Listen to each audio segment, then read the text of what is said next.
Good evening, all. And now, guys, let's continue with P block. I think, this is our third lecture. P block.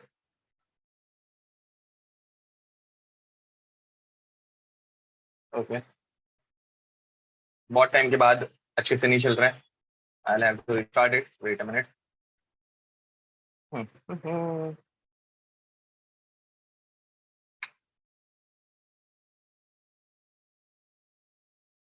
Okay, guys.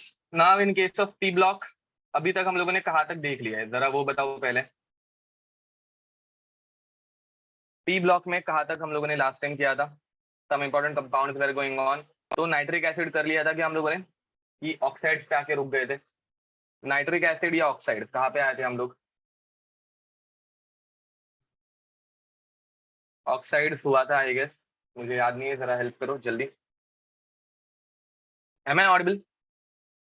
And everyone will send chat to host and panelist only. ठीक है. Okay, preparation of N2O5 तक देख लिया था. Very nice, good. So today we'll start with nitric acid. Before starting with nitric acid, let's discuss syllabus of inorganic chemistry. ठीक है. Now guys, in case of inorganic chemistry, Brown test तक हो गया था. Okay, great.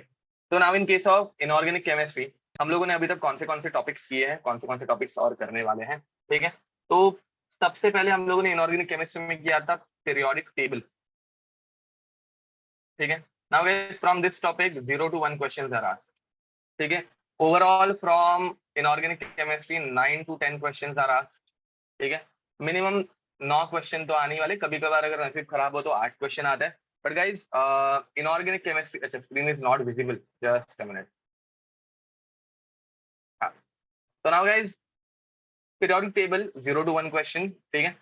Inorganic chemistry is really easy. इसके question तुम लोगों को मैंने कुछ कराया भी रहेंगे. ठीक है. तो इसके क्वेश्चन ऑन एन एवरेज तुम लोगों को एक फ्रैक्शन ऑफ सेकंड्स में आ जाते हैं. ठीक है.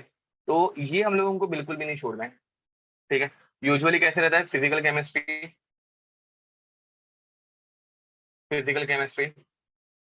9 to 10 question. Inorganic chemistry 9 to 10 question. Organic chemistry 9 to 10 question. ये ऐसा एक पैटर्न है. ठीक है. Same goes for NEET, 14 to 15 question हर एक के. ठीक है.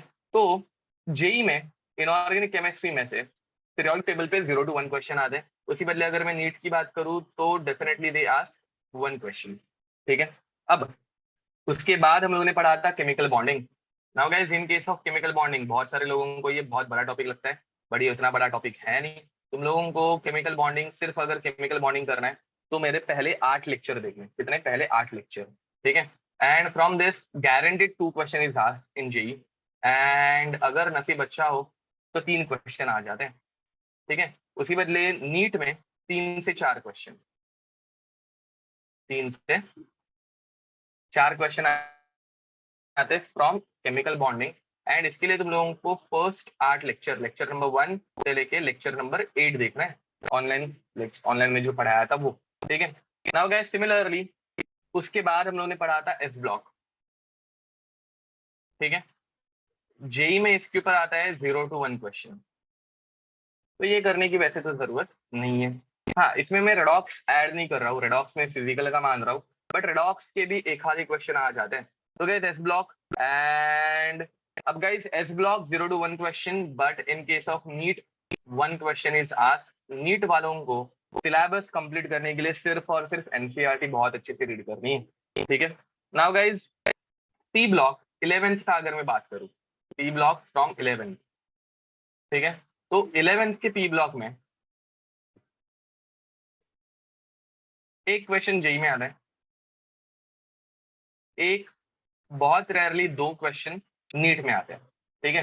एंड अगर मैं 12th का पी ब्लॉक बोलूं तो 12th का पी ब्लॉक जेई में 2 क्वेश्चन गारंटीड आते हैं, नसीब अच्छा हो तो 3 क्वेश्चन हो जाते हैं. ठीक है. किस point of view? JEE point of view. NEET point of view minimum 3 question are asked. ठीक है. एंड नसीब अच्छा हो तो 4 क्वेश्चन भी हो सकते, मतलब 2 से 4 पकड़ लो, 2 to 4 क्वेश्चन. ठीक है. नीट का थोड़ा बहुत क्वेश्चन का नंबर ऊपर नीचे हो सकता है, एग्जैक्ट नहीं आता, बट हाँ ऑन एन एवरेज, ठीक है। उसके बाद हम लोग डी ब्लॉक पढ़ने वाले हैं, d and f block. Now guys, in case of d and f block, guaranteed 1 question in JEE, 1 to 2 question in NEET, ठीक है। नीट में ज्यादा क्वेश्चन रहने की वजह से परम्यूटेशन ज्यादा बनते हैं और कुछ नहीं। उसके बाद आते हैं हम लोग मेटलर्जी की तरफ।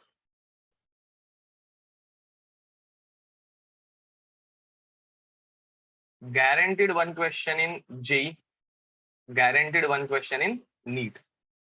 Finally advance point of view एक क्वालिटेटिव एनालिसिस आता है, क्वालिटेटिव एनालिसिस, क्वालिटेटिव एनालिसिस। ये ऐसा नहीं है कि जेई मेंस और नीट में नहीं आता, बट जेई मेंस और नीट में जितना भी आएगा वो मैं तुम लोगों को ये 4 चैप्टर्स में कवर करा रहा हूँ। देखो एस ब्लॉक में मैंने तुम लोगों को फ्लेम टेस्ट बताई थी, वो क्वालिटेटिव एनालिसिस का पार्ट है। पी ब्लॉक में मैंने borax board test borax bead test पढ़ाई थी, वो भी इसका एक पार्ट है। अभी 12th के पी ब्लॉक में मैंने तुम लोगों को अभी लास्ट टाइम पढ़ाया था ब्राउन रिंग टेस्ट, वो क्वालिटेटिव एनालिसिस का ही पार्ट है। तो जितने भी टेस्ट आते हैं मेंस पॉइंट ऑफ व्यू, वो मैं यहाँ पे पढ़ाऊंगा, and advance point of view हम लोग 2 से 3 लेक्चर लेके इसको अलग से खत्म करेंगे, ठीक है। ओके, अगर तुम लोग देखोगे ये सिलेबस बहुत छोटा है, ठीक है। पीरियोडिक टेबल यहाँ पे सबको आता होगा। केमिकल बॉन्डिंग अगर अभी तक नहीं, ओके मैं कोऑर्डिनेशन कंपाउंड भूल गया, सॉरी, ऐसे कैसे भूल गया मैं। ओके नहीं तो एडिशन ही गलत जाती है हम लोगों की। तो coordination compound guys, coordination compound भूल गया मैं।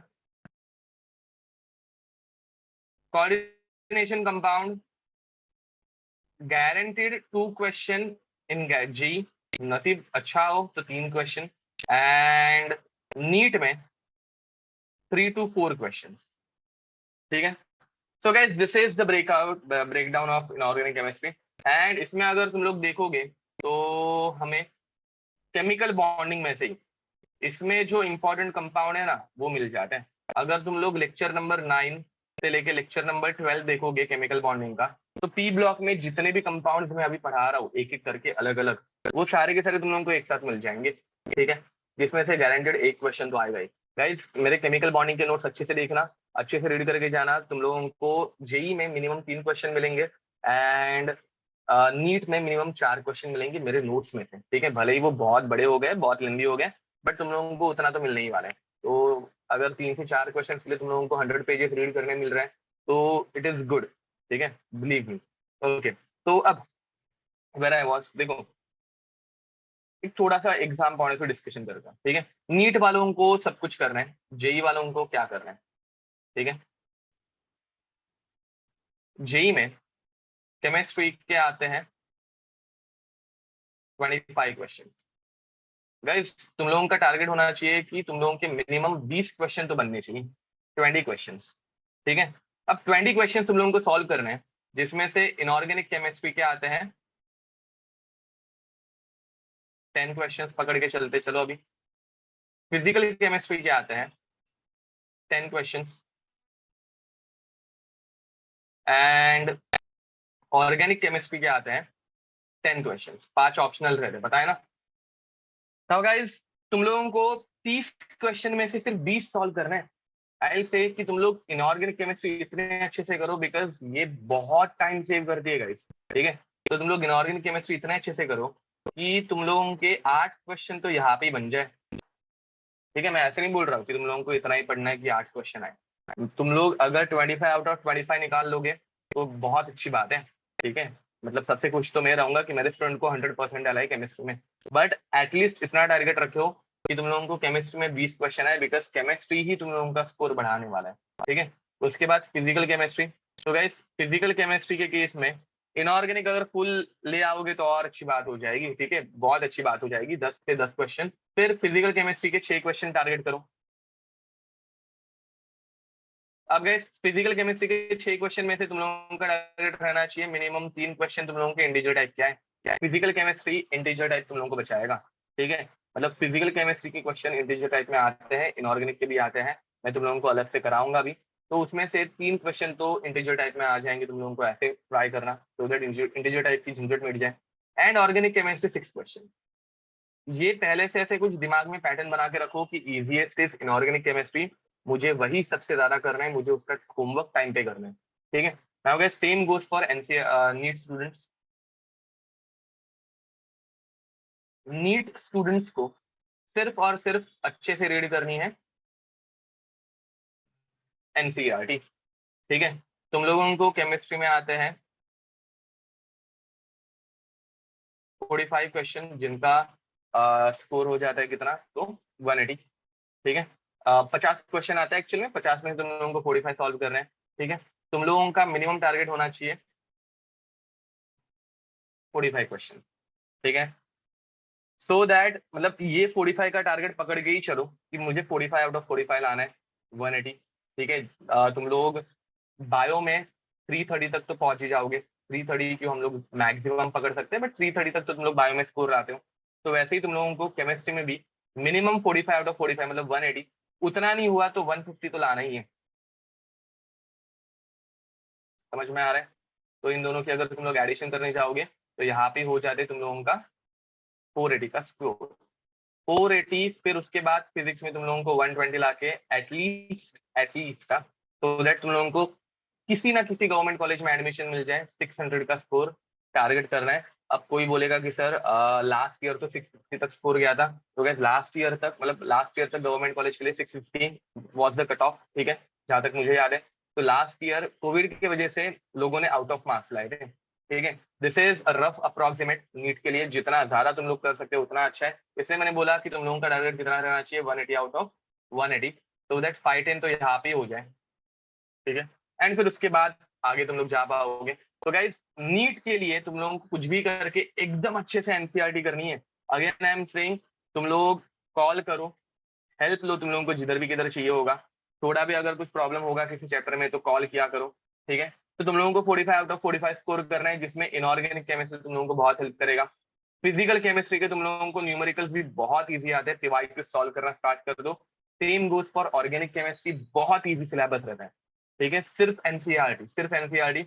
मैं ऐसे नहीं बोलूंगा 100% एनसीईआरटी, पकड़ के चलो कि तुम लोगों का एक या दो क्वेश्चन जो है वो एनसीईआरटी के बाहर से आएगा, बट ऐसा तो नहीं है ना कि हम लोग सिर्फ एनसीईआरटी पढ़ा रहे हैं। हम लोग थोड़ा तो अलग पढ़ा ही रहे हैं, मतलब एक्स्ट्रा का पार्ट जो भी रहना चाहिए वो हम लोग पढ़ा ही रहे हैं। तो गाइज डोंट वरी, तुम लोगों को एनसीईआरटी के बाहर से जो एक दो क्वेश्चन आएंगे वो भी यहाँ पे कवर होते हैं। तो ऐसा नहीं है कि तुम लोगों को एनसीईआरटी पढ़नी है, नोट्स भी रीड करने हैं प्लस एनसीईआरटी, मैक्सिमम फोकस तुम लोगों को रखना है एनसीईआरटी के ऊपर और कुछ भी करके रिजल्ट लाना है, ठीक है। तो this is the overall layout and तुम लोगों को इनऑर्गेनिक केमिस्ट्री सबसे अच्छे से करनी है, जेई वालों को स्पेशली, ठीक है, क्योंकि जेई वालों को ऑप्शंस अवेलेबल है। तुम लोगों को कंप्लीट पेपर नहीं करना है, तुम लोगों का कट ऑफ जो है वो इतना हाई नहीं जाता कि तुम लोगों को पूरा केमिस्ट्री करके आना है, but I will be more happier when you will score total 100 marks, ठीक है। अगर कंप्लीट मार्क्स ला दिए 100% आ गए तो सबसे ज्यादा खुशी मुझे ही होगी, ऑब्वियस है, बट मिनिमम 20, ठीक है। फिजिकल का हम लोगों ने डिस्कशन बहुत बार किया है, चाहिए तो वापस हम लोग करेंगे, ठीक है। फिजिकल के लिए भी मैंने चैप्टर वाइज ब्रेकडाउन तुम लोगों को बहुत बार दिया है, तभी तुम लोग शायद से ध्यान नहीं दे रहे हुए। तो फिजिकल के लिए भी हम लोग करेंगे, डोंट वरी, ठीक है। बट तुम लोग पढ़ते रहो, ठीक है। एंड जिधर किधर तुम लोगों को लगे कि हाँ हम लोगों को प्रॉब्लम आ रही है, फोकस नहीं हो पा रहा है, मेक श्योर तुम लोग कॉल करो, ठीक है। मेक श्योर कि तुम लोग कांटेक्ट में रहो, ओके। चलो anyhow, let's start with some important compounds of group 15, ठीक है। सम इंपॉर्टेंट, बस लास्ट टाइम बात है, मतलब अभी हो गया 11th की स्टडी, मतलब 11th बोल रहा हूँ, 11th तो खत्म हो गई तुम लोगों की, अभी 12th की एग्जाम भी होने वाली है, ठीक है। जेई की एग्जाम होने वाली है, नीट की एग्जाम भी होने वाली है नेक्स्ट मंथ। तो उसके बाद almost with in 9 to 10 months तुम लोगों की एग्जाम आ जाएगी। ऐसा नहीं है कि तुम लोगों की एग्जाम एक साल बाद आएगी, बिकॉज ऑफ कोविड इन लोगों की एग्जाम एक्सटेंड हुई थी, तुम लोगों की भी एक्सटेंड हो ऐसा कंपलसरी नहीं है, ठीक है। तो हाँ, जेई वाले अगर तुम लोग केमिस्ट्री में 100 आउट ऑफ 100 भी स्कोर कर लिए तो तुम लोगों का फिजिक्स और मैथ्स का लोड बहुत कम हो जाएगा। And chemistry is scoring 100 out of 100 नहीं तो एटलीस्ट 80 स्कोर करो। फिर बाद में तुम लोग फिजिक्स मैथ्स में अगर 50-50 भी ला रहे हो तो 180 का score is a good score, ठीक है। तुम लोगों का परसेंटाइल आराम से 95 अब चला जाएगा अगर तुम लोग 180 स्कोर कर रहे हो। Again it differs from shift to shift, shift to shift score change होता है, बट 180 एक एवरेज लेवल के पेपर के लिए अच्छा स्कोर है, जिसमें तुम लोगों का स्कोर 95 या 99 अब भी जा सकता है, ठीक है। तो 180 का टारगेट पकड़ के रखो। तो some important compounds of group 15।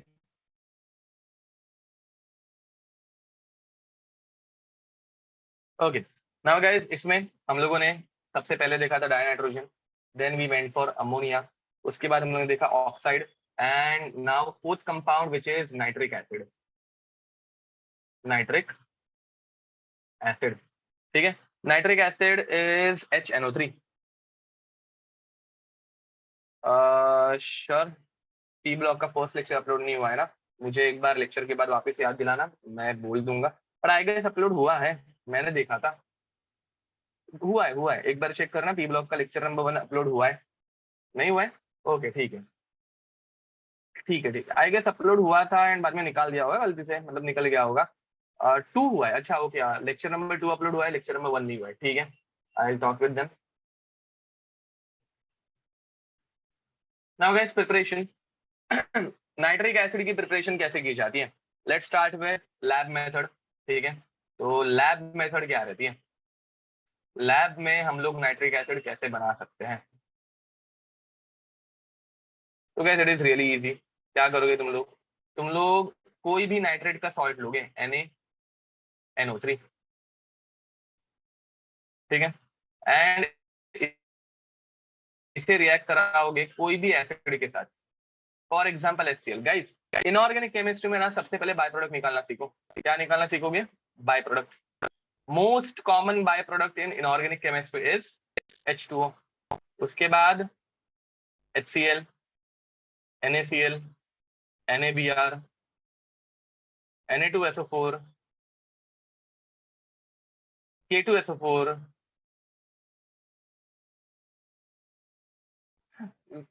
ये HBr, ठीक है।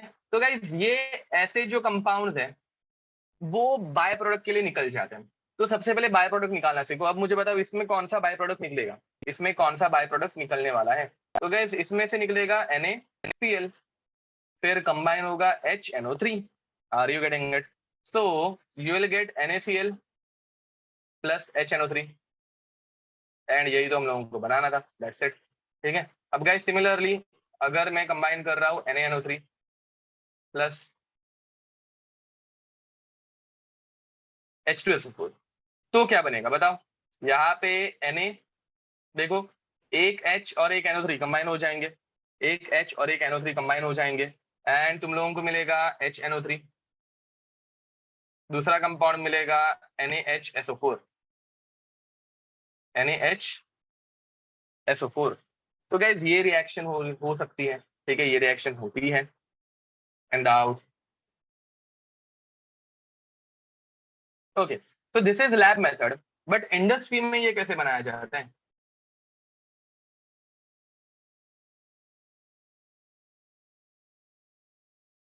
Industrial method.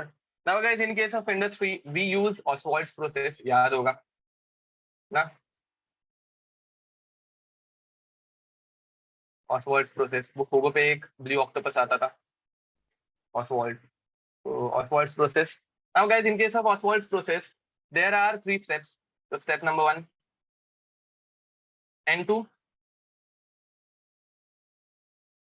plus O2 is mixed and reacted to produce 2NO. Now guys, temperature required for this reaction is 2000 Kelvin, which is very high. तो उसको कम करने के लिए हम लोग यूज करते हैं यहाँ पे catalyst, which is platinum, rhodium, GOG,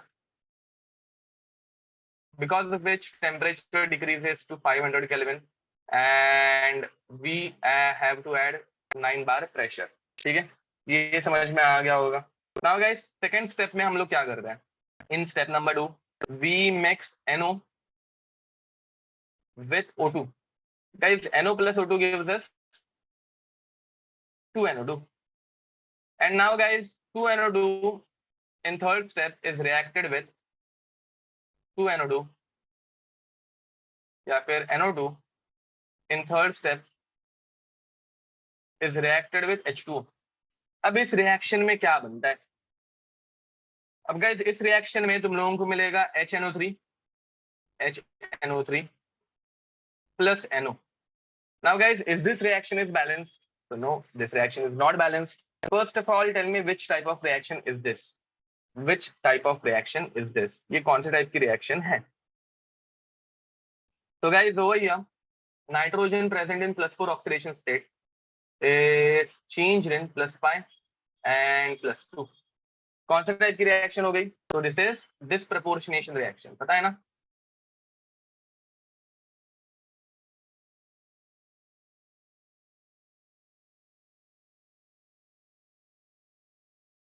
disproportionation reaction. And now guys, in case of disproportionation reaction, इसको अगर मुझे बैलेंस करना है तो मुझे बताओ, नाइट्रोजन जब +4 से +5 में जा रहे हैं, how many electrons are shared, या फिर how many electrons are transferred? n factor over here is 1.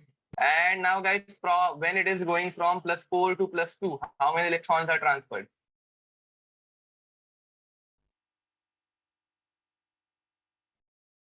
And second n factor is 2. Very nice. So guys, HNO3 में कन्वर्ट होते वक्त सिर्फ एक ही इलेक्ट्रॉन का ट्रांसफर हो रहा है. इसे बैलेंस करने के लिए यहाँ पे 2 टाइम्स करना पड़ेगा, तब जाके 2 इलेक्ट्रॉन का ट्रांसफर होगा. अब गाइस, ये 2 नाइट्रोजन और ये 1 नाइट्रोजन, टोटल कितने नाइट्रोजन लगे?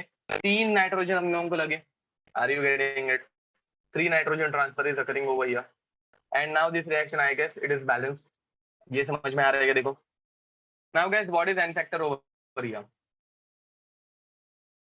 N factor for disproportionation reaction is found out by multiplying both the n factors divided by addition of n factors. यार ये फॉर्मूला तो तुम लोगों को मिलेगा 1 into 2 is 2 upon 1 plus 2 which is 3.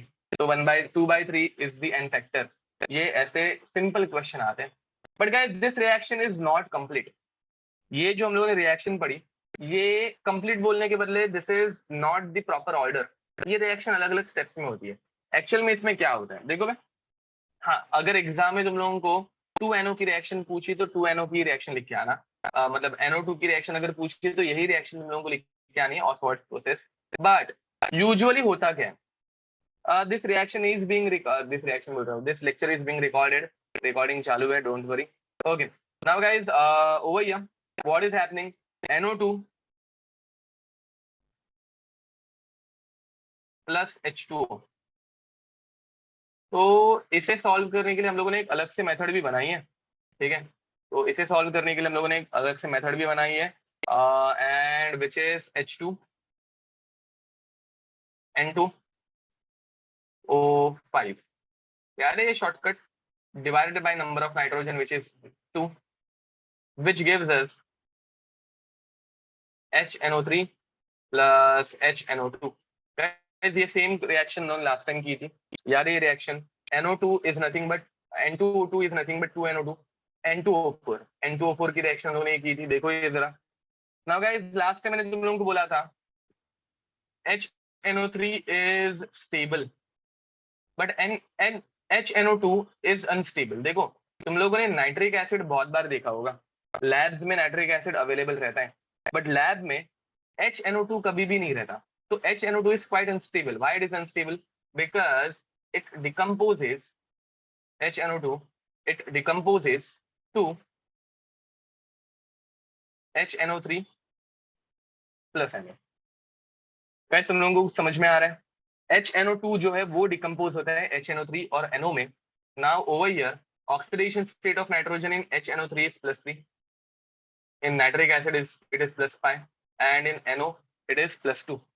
तो गाइस, मुझे बताओ, यहाँ पे +3 से +5 जाते वक्त कितने इलेक्ट्रॉन का ट्रांसफर?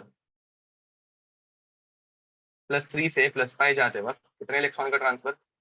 2 इलेक्ट्रॉन का ट्रांसफर. बट +3 से +2 जाते वक्त कितने इलेक्ट्रॉन का ट्रांसफर? सिर्फ एक ही इलेक्ट्रॉन का ट्रांसफर. नाउ टेल मी, यहाँ पे हम लोग NO को कितने से मल्टीप्लाई करेंगे? 2 से मल्टीप्लाई करेंगे. फिर यहाँ पे कितने HNO3 बनेंगे? तो यहाँ पे 3 HNO2 लगेंगे, क्योंकि यहाँ पे 1 नाइट्रोजन, यहाँ पे 2, तो 3 लगे. एंड मेरे ख्याल से एक वाटर बाहर निकलेगा. Now even this is example of disproportionation reaction. And guys, मैंने तुम लोगों को बहुत बार बोला है, हमारे सिलेबस में ऑन एन एवरेज एक 10 डिसप्रपोर्शनेशन रिएक्शन रहेंगी. ठीक है, एंड उनमें से एक के ऊपर तो क्वेश्चन आता ही है, बहुत बार पूछा जाता है। डिस्प्रपोर्शनेशन रिएक्शन उनको अलग लेवल पे पसंद है, ठीक है। तो मेक श्योर तुम लोग ये खुद भी सब अच्छे से करके रखो। मैंने तुम लोगों को रिडॉक्स रिएक्शन में ही नहीं बोल के एक 7-8 रिएक्शन पढ़ाई थी डिस्प्रपोर्शनेशन की। इस चैप्टर में और एक्स्ट्रा की 2-3 आएंगी, बस खत्म, और कुछ है नहीं इसमें, ठीक है। Disproportionation reactions are quite easy. तो guys this is Ostwald's process. Ostwald's process से हम लोग HNO3 बनाते हैं, तो वो बन के हो गया, ठीक है। आई डोंट थिंक इसमें कुछ प्रॉब्लम आनी चाहिए। Right it down fast. Again ये चैप्टर बहुत अच्छे से करके रखो, बहुत ही अच्छे से, ठीक है, सो दैट तुम लोगों को एग्जाम में इनऑर्गेनिक केमिस्ट्री में कुछ भी प्रॉब्लम ना है, ठीक है। एंड गाइस तुम लोगों को कभी भी अगर ऐसा लगे कि पढ़ाई नहीं हो रही है, कॉन्सेंट्रेट नहीं हो पा रहा है, या फिर एनीथिंग एनीथिंग एल्स, ठीक है, तो तुम लोग डायरेक्ट कांटेक्ट कर सकते हो। बट अभी पढ़ने का टाइम है, ठीक है। इस चैप्टर से जेई में 2 क्वेश्चन, एंड इनऑर्गेनिक केमिस्ट्री में सॉरी एंड नीट में 3 से 4 क्वेश्चन आते ही है।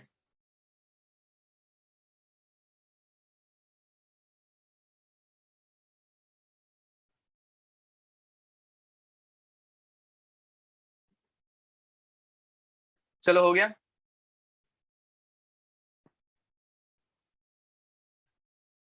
लिख के हो जाए तो डन मैसेज सेंड करना। अपॉन टू क्या है? Upon two is our trick. ये ट्रिक पढ़ाई थी मैंने, जरा वापस एक बार देख लो, लास्ट लेक्चर में रिवाइज कराई थी। केमिकल बॉन्डिंग की ट्रिक है guys. Chemical bonding please revise कर लो यार। अगर तुम लोगों से नहीं हो रहा है तो मुझे बताओ, मैं रिवाइज करके देता हूँ तुम लोगों को, बट करो। Now guys next is properties. Properties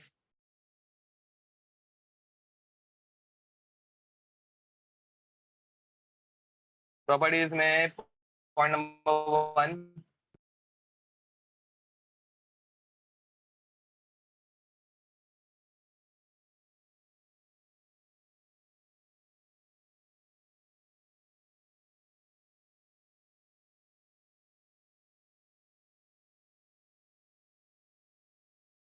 strong oxidising agent, ठीक है। Point number 2, it is a strong acid. It is a strong acid. Strong acid. मुझे नहीं लगता गाइस इसकी तुम लोगों को बेस के साथ वाले रिएक्शन मुझे पढ़ाने की जरूरत है। तुम लोगों ने मतलब HNO3 प्लस NaOH बहुत बार किया है, तो ऐसे फालतू रिएक्शन में नहीं करा रहा हूँ यहाँ पे। It's reaction with its reaction with non-metals, that is quite important. Now guys, whenever HNO3 is reacted with non-metal, it will act as a oxidizing agent, ठीक है। अब ये नॉन मेटल्स को ऑक्सीडाइज कैसे करेगा? चलो एक सिंपल रिएक्शन से स्टार्ट करते किसी। तो P4, reaction number 1, P4 plus HNO3। अब guys it is a strong oxidising agent, तो ये फॉस्फोरस को इसके हाईएस्ट ऑक्सीडेशन स्टेट में लेके जाएगा, and highest oxidation state of phosphorus is highest oxidation state of phosphorus is अबे यार जल्दी बताओ, टाइम पास मत करो। हाईएस्ट, हाँ प्लस 5, वेरी नाइस, दिया करेक्ट आंसर है। सर्व करेक्ट आंसर है।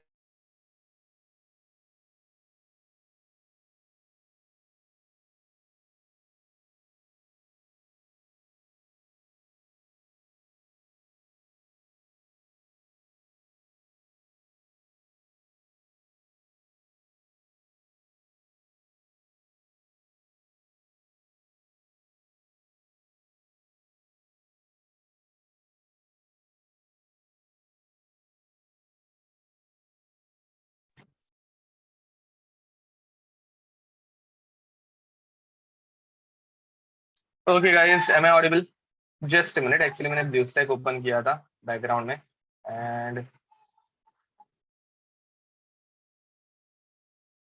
ओके, इसमें डाउनलोडिंग ऑन है इसलिए ये थोड़ा सा प्रॉब्लम दे रहा है। एक काम करके क्लोज करते हैं एंड वापस एक बार ओपन कर लेता हूँ। Okay, just a minute, just give me a minute.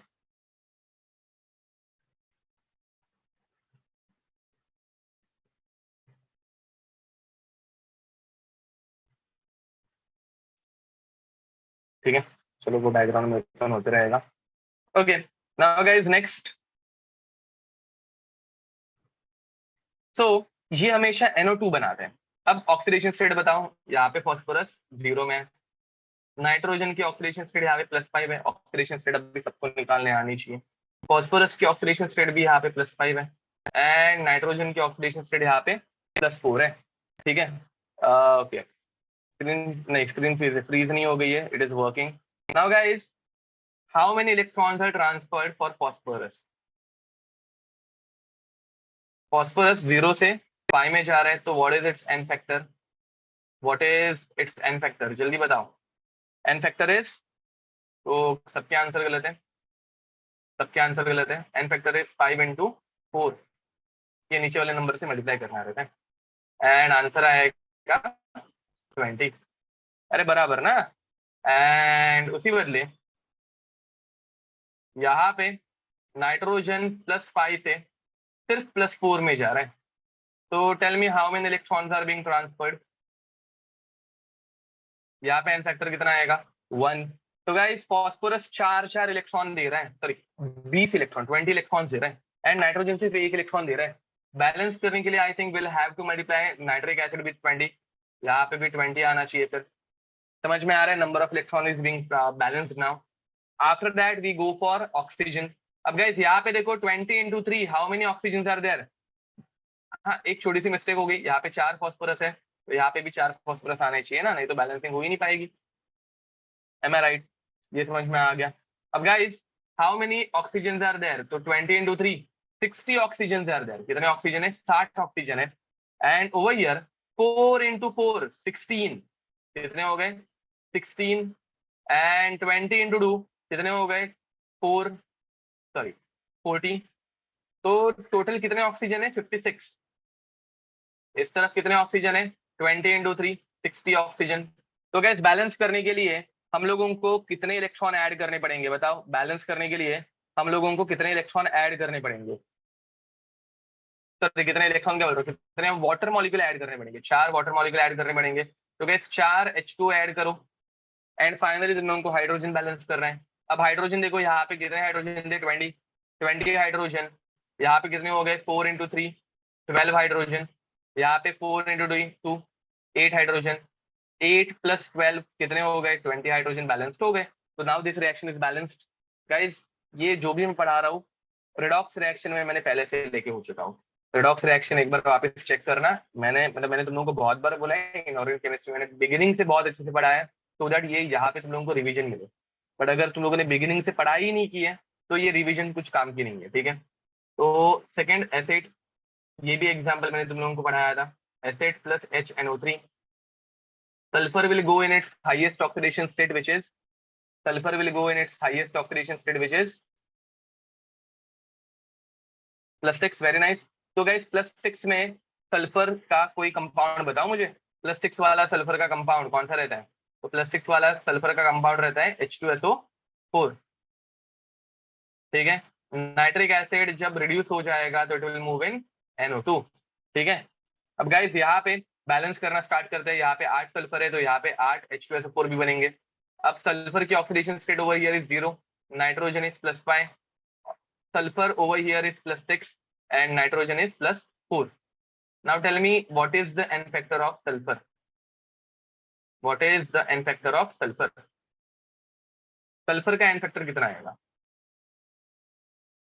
Very nice, 6 × 8 which is 48। एक सल्फर 6 इलेक्ट्रॉन का ट्रांसफर कर रहा है, तो 8 सल्फर 48 इलेक्ट्रॉन का ट्रांसफर करेंगे। What is the n factor of nitric acid? या फिर what is the n factor of nitrogen? 1। Very nice, तो n factor of nitrogen is 1। तो गैस क्रॉस मल्टीप्लाई करोगे, यहाँ पे 48 से मल्टीप्लाई करना पड़ेगा, यहाँ पे 48 से मल्टीप्लाई करोगे तो यहाँ पे भी 48 से मल्टीप्लाई करना पड़ेगा। Now guys let's count oxygen. Oxygen अगर यहाँ पे देखोगे तो 48 × 3, 48 × 3 कितना होता है? 48 × 3 कितना होता है? 144। ठीक है, 8 × 4 कितना होता है? 32। 48 × 2 कितना होता है? 96। इन दोनों की एडिशन करो, कितना हो गया? 128। तो गाइस मेरे पास 128 ऑक्सीजन है, ये समझ में आ रहा है? वापस एक बार देखो, 48 into 3 144 oxygen, 8 into 4 32 oxygen, 48 into 2 96 oxygen. तो इस तरफ प्रोडक्ट साइड पे 32 प्लस 96 128 ऑक्सीजन आर देयर। अब मुझे बताओ प्रोडक्ट साइड पे कितने ऑक्सीजन कम है एंड कितने वाटर मॉलिक्यूल ऐड करूं। प्रोडक्ट साइड पे कितने ऑक्सीजन कम है 16, तो guys I will add 16 water molecule. ये कुछ समझ में आ रहा है क्या? एंड गाइस 16H2O, तो अब ऑक्सीजन हाइड्रोजन देखते हैं। Over here 48 hydrogen are there, दिख रहे हैं 48 हाइड्रोजन। यहाँ पे देखो कितने हो गए 8 into 2 16, यहाँ पे कितने हो गए 16 into 2 32, 16 plus 32 कितना हो गया 48, यहाँ पे भी हो गए। तो now this reaction is balanced and out. देखो ये कुछ ऐसी रिएक्शंस है जो तुम लोगों को बैलेंसिंग ऐसे ही करनी है, ठीक है।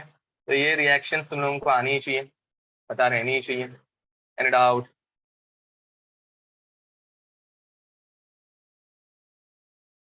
यस गाइस, लिख दो complete this and I am giving you one reaction to balance yourself, ठीक है। ये तुम लोगों को होमवर्क में करके आनी है, which is I2 plus HNO3 giving us HiO3 plus NO2। हाँ guys, balancing P block point of view is not important, ठीक है। पी ब्लॉक में तुम लोगों को कोई भी नहीं पूछने वाला है किस रिएक्शन को बैलेंस करके दिखाओ। तुम लोगों को बैलेंसिंग कहाँ पे इंपॉर्टेंट आती है, redox reaction point of view, ठीक है। तो पी ब्लॉक में तुम लोगों को क्वेश्चन इतना ही आएगा कि भाई HI क्या बनेगा, तो तुम लोगों को HiO3 लिख के आना है। But balancing redox point of view important है, तो वो तुम लोगों की एक बार प्रैक्टिस हो जाए, इसलिए मैंने तुम लोगों को बैलेंसिंग भी दे दी है करने के लिए, ठीक है। तो आई थिंक तुम लोगों को समझ में आ रहा होगा। ओके, जस्ट मिनट में पीवाई भी ओपन करके रख रहा हूँ, तो दैट मैं थोड़े बहुत एग्जाम्पल भी ले पाऊँ, बट एक्चुअली ये बराबर से चल नहीं पा रहा है।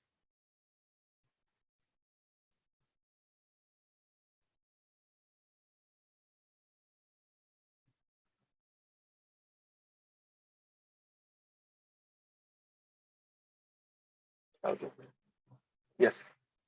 तो गाइस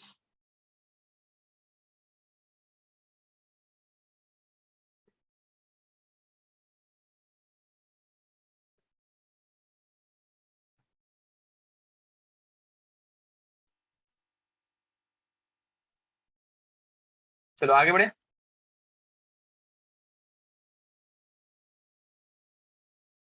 हम लोग एंडिंग में थोड़े से पीवाई के सॉल्व करेंगे आज, ठीक है। तो पीवाई के सॉल्व करने के लिए थोड़ा सा टाइम तुम लोगों को एक्स्ट्रा रुकना पड़ सकता है, याद रखो। ओके, नहीं लैपटॉप बदलने का वक्त नहीं, मतलब मेरा लैपटॉप बहुत अच्छे से काम करता है, बट ब्लू स्टैक की प्रॉब्लम है वो।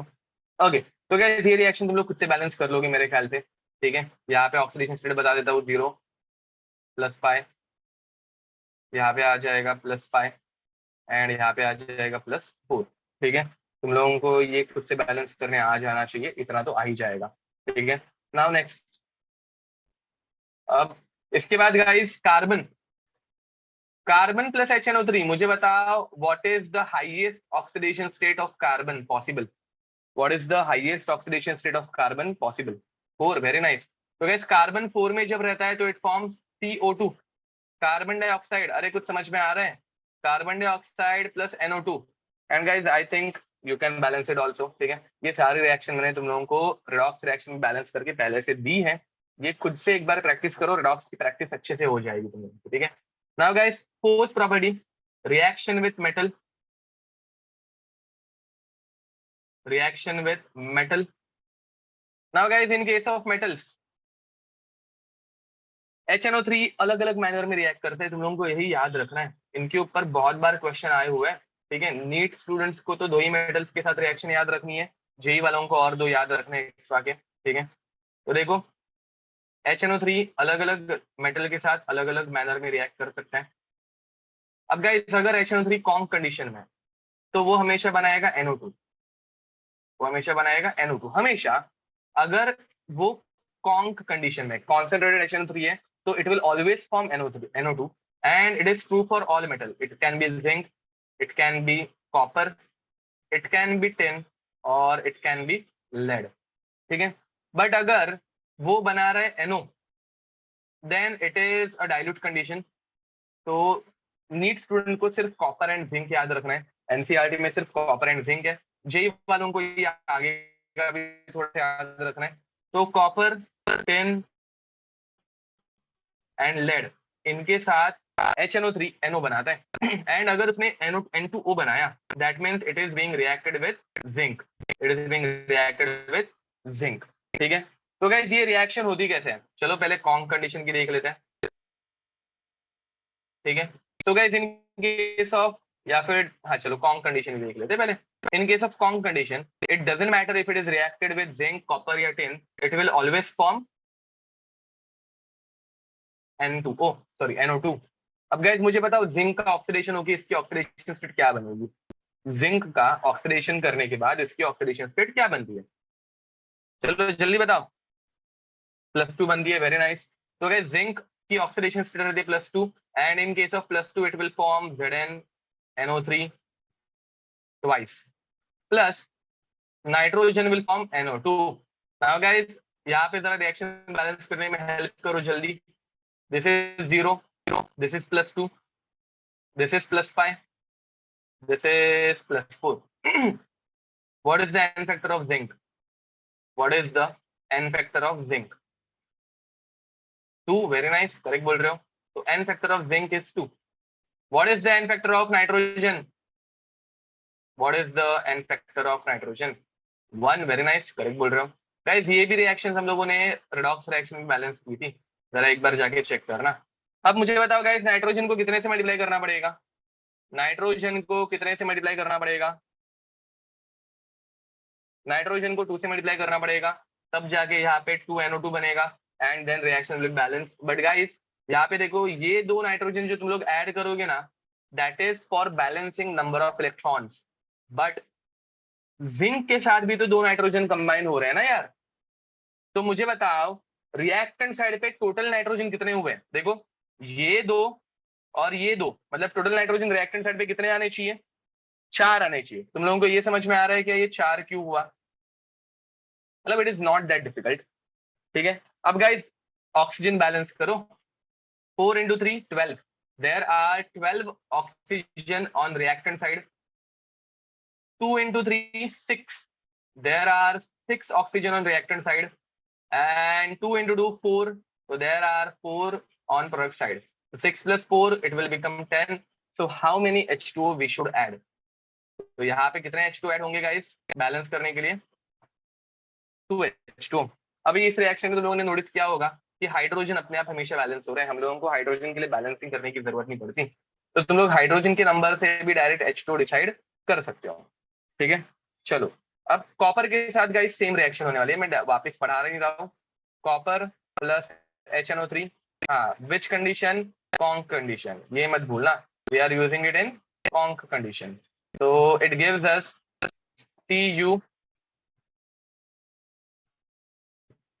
NO3 twice plus 2NO2 plus 2 H2O, same to same reaction होती है, सिर्फ कॉपर जिंक को रिप्लेस कर देता है, कॉपर की ऑक्सीडेशन स्टेट भी 0 से +2 में जाती है, ठीक है।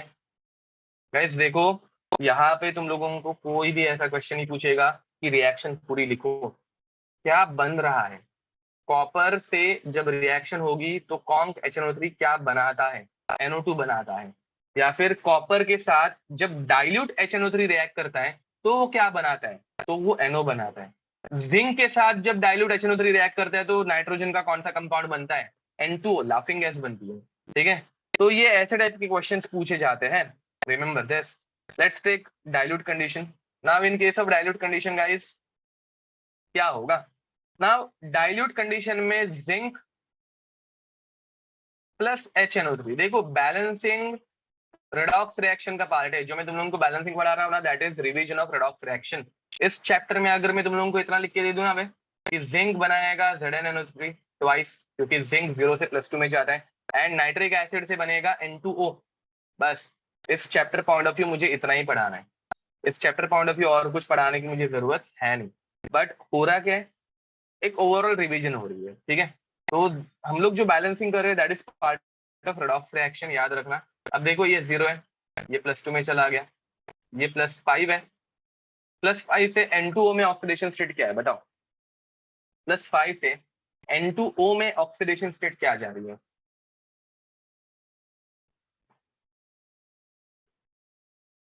अरे बताओ, +1 जा रही है, very nice.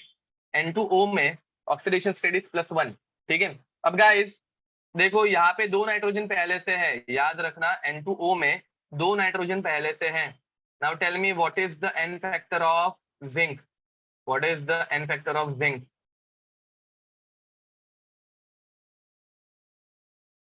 N factor for zinc is 2. Now guys, what is the N factor of nitrogen? What is the N factor of nitrogen? 4, very nice. अब मुझे बताओ, यहाँ पे N फैक्टर 4 है, ये करेक्ट बोला तुम लोगों ने।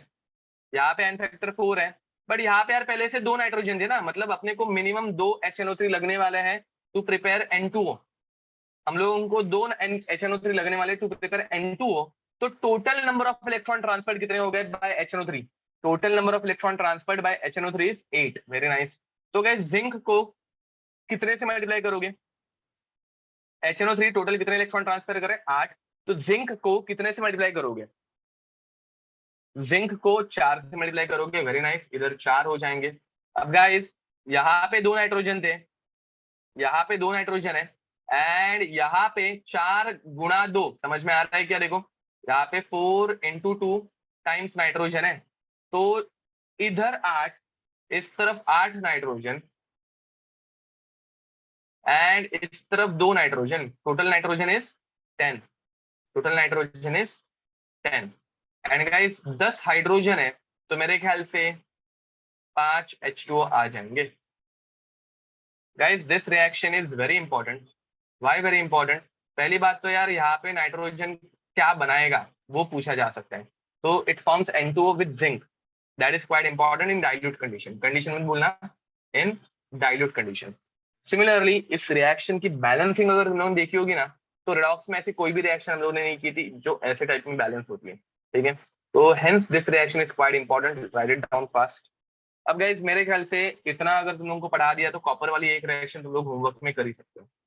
कॉपर, अगर तुम लोगों को ये नहीं आई रिएक्शन बैलेंस करना, तो एनसीईआरटी में तुम लोगों को ये रिएक्शन मिल जाएगी, तो तुम लोग एनसीईआरटी से ट्राई करना। ऑक्सीजन बैलेंस ही नहीं हुआ है, नहीं ऐसा हो ही नहीं सकता, ऑक्सीजन बैलेंस तो हो गए रहेंगे, चेक करो एक बार वापस, तुम लोगों की एडिशन गलत है। अब यहाँ पे देखो गाइस, ऑक्सीजन की बैलेंसिंग हुई कि नहीं चेक करते हैं। 30 oxygen are there, 2 into 3 6, 6 into 4 24, 24 oxygens are there, 1 oxygen is there, 5 oxygen is there, 24 plus 1 25, 25 plus 5 30, 30 यहाँ पे, 30 यहाँ पे, ठीक है। तो it is balanced. Now guys यहाँ पे रिएक्शन क्या होगी? Cu NO3 twice plus NO, ठीक है। And I think now you can balance it, ठीक है। I think now you can balance it, write it down fast, complete this. तो guys this is reaction with metal. तुम लोगों को समझ में आ रहा है नाइट्रिक एसिड की रिएक्शन तुम लोगों को एग्जाम में किस फॉर्मेट में पूछी जाएंगी बैलेंसिंग के लिए? Redox reaction point of view पूछने के चांसेस ज्यादा है, बिकॉज इनकी बैलेंसिंग उतनी ही मस्त एकदम टीडियस है। अच्छा क्वेश्चन था ना ये, मतलब, ठीक है। तो right it down fast.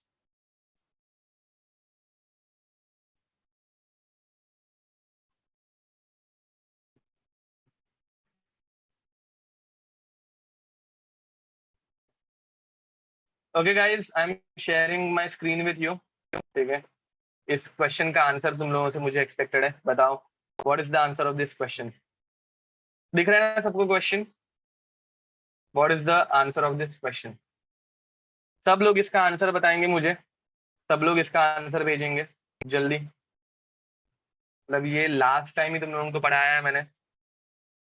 Yes, तो दिया करेक्ट आंसर है, आदित्य महाजन करेक्ट आंसर है। पीछे के नोट्स रेफर मत करना, अभी तक बाय हार्ट हो जाना चाहिए। अथर्व करेक्ट आंसर है, यश तुमरे करेक्ट आंसर है, आलोक करेक्ट आंसर है। जस्ट मिनट गाइस, जस्ट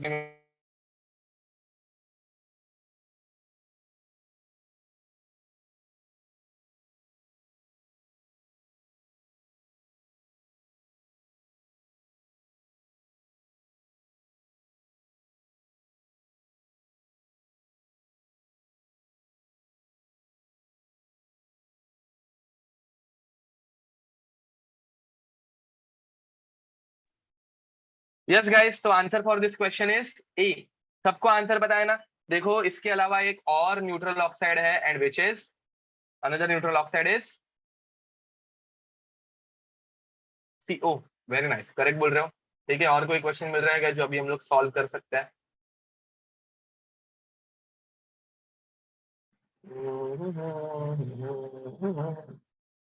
ठीक है, अभी तक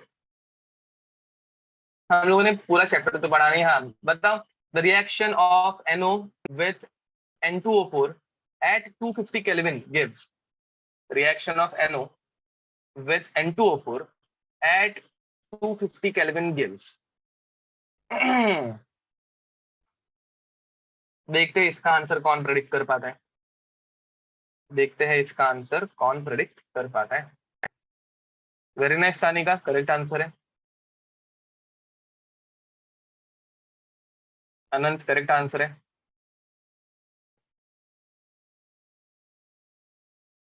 यार तुम लोग ज्यादा लोड मत लिया करो। देखो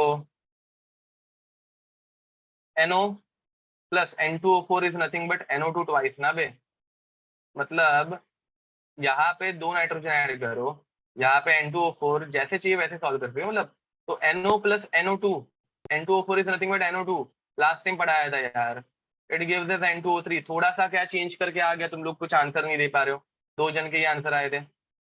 कुछ समझ में आ रहा है क्या? देखो N2O4 is nothing but N2O4 is nothing but NO2। समझ में आ रहा है? ये देखो मैंने यहाँ पे NO प्लस NO2 लिखा है। तुम लोगों को ये पढ़ाया गया था, बट तुम लोगों को ये भी पढ़ाया गया है ना कि N2O4 is nothing but NO2 twice. आज ही यार, आज ही यहाँ पे लिख के दिया है, देखो ना किधर गया वो पार्ट। ये दिस रिएक्शन, मैंने तभी तुम लोगों को बोला था this is nothing but N2O4। Last time हम लोगों ने इसकी रिएक्शन की थी, ऐसे बोला था। क्यों ऐसे बोल रहे हो? ठीक है, ये मतलब इसी टाइप की क्वेश्चन आने वाले हैं जो तुम लोगों को जिसके लिए प्रिपेयर करना है। ठीक है, ओके नेक्स्ट आगे बढ़ते हैं, चलो।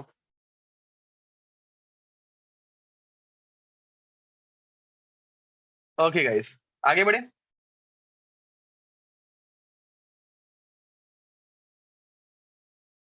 Now it's heating. HNO3 को हीट करने के बाद क्या होता है? ठीक है, heating, fifth reaction, heating of HNO3।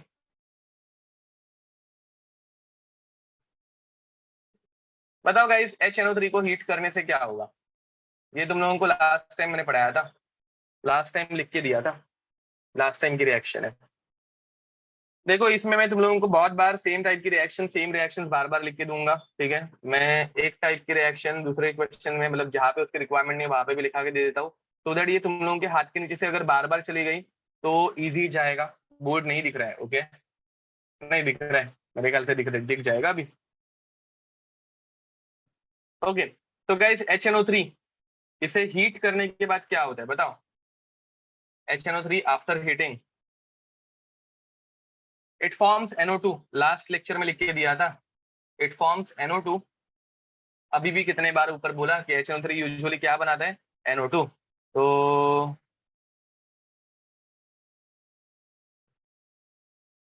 अच्छा, मैंने क्वेश्चन के टाइम पे जो लिखा था वो कुछ नहीं लिखा। ठीक है चलो, लेटेड भी। अब guys NO2 and it forms O2 also. तो हाफ O2, आधा O2 निकलता है एंड एक H2O बनेगा। ये रिएक्शन लास्ट टाइम पढ़ाई थी, मैं अभी वापस इसको एक्सप्लेन करके नहीं बैठूंगा। बट NO3 माइनस, इसे हम लोग जब कभी हीट करते हैं, ये मैंने तुम लोगों को लास्ट टाइम जनरल रिएक्शन लिख के दी थी। बार बार तुम लोग भी लिखते रहो, याद रखो।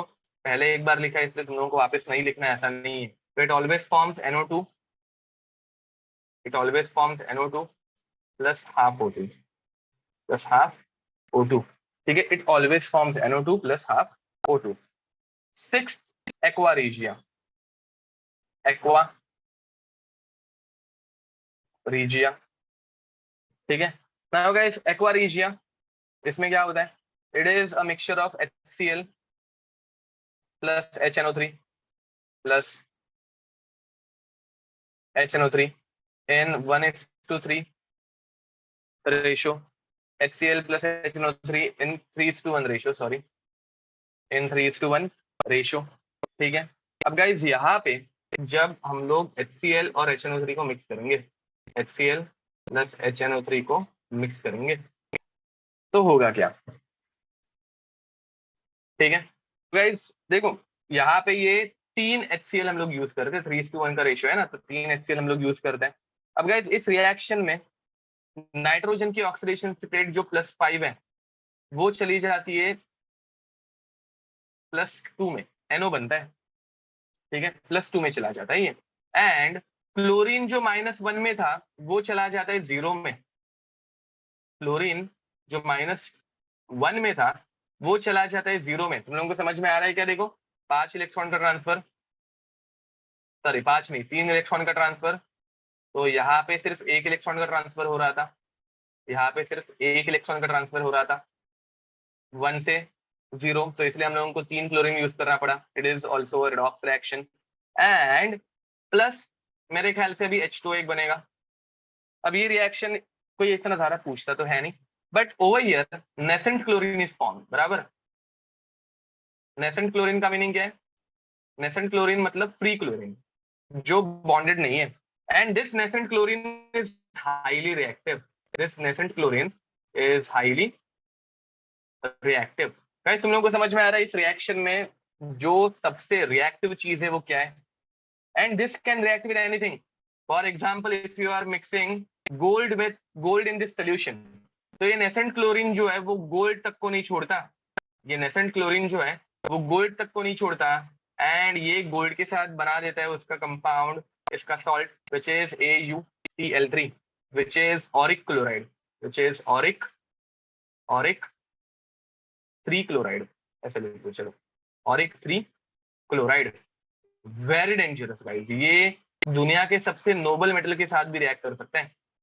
Auric chloride on reacting with HCl it forms a complex, and complex बन जाता है HAuCl4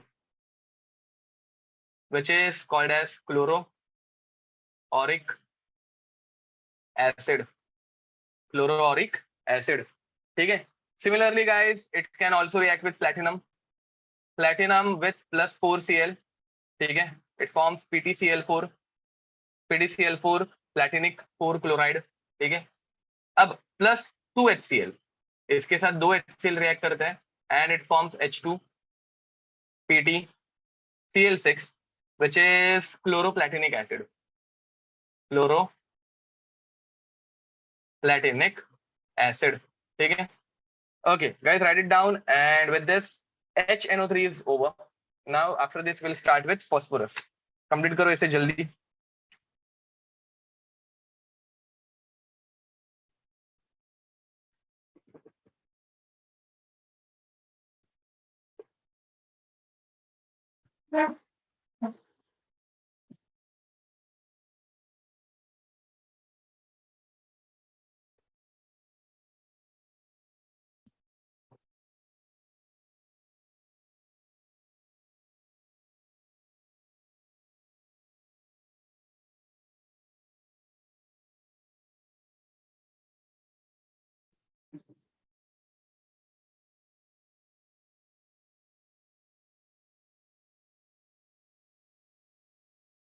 यस गाइस, तो लिख के हो गया क्या?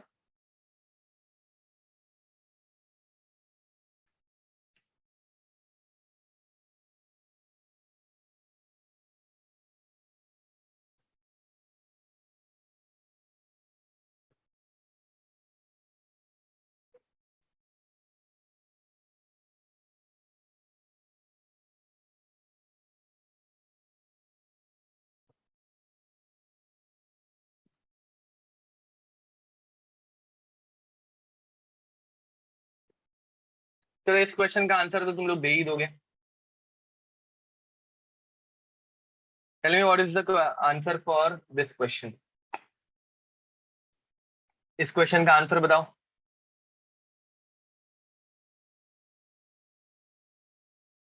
जल्दी। Reaction of ammonia with excess of Cl2 gas.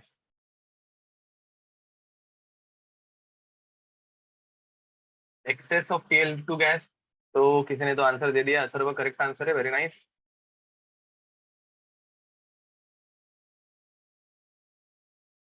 Okay but यहाँ पे भी एक मिस्टेक नहीं है सर, आपका आंसर रॉन्ग है, सॉरी। दिया करेक्ट आंसर है, वेरी नाइस। दिया करेक्ट आंसर है।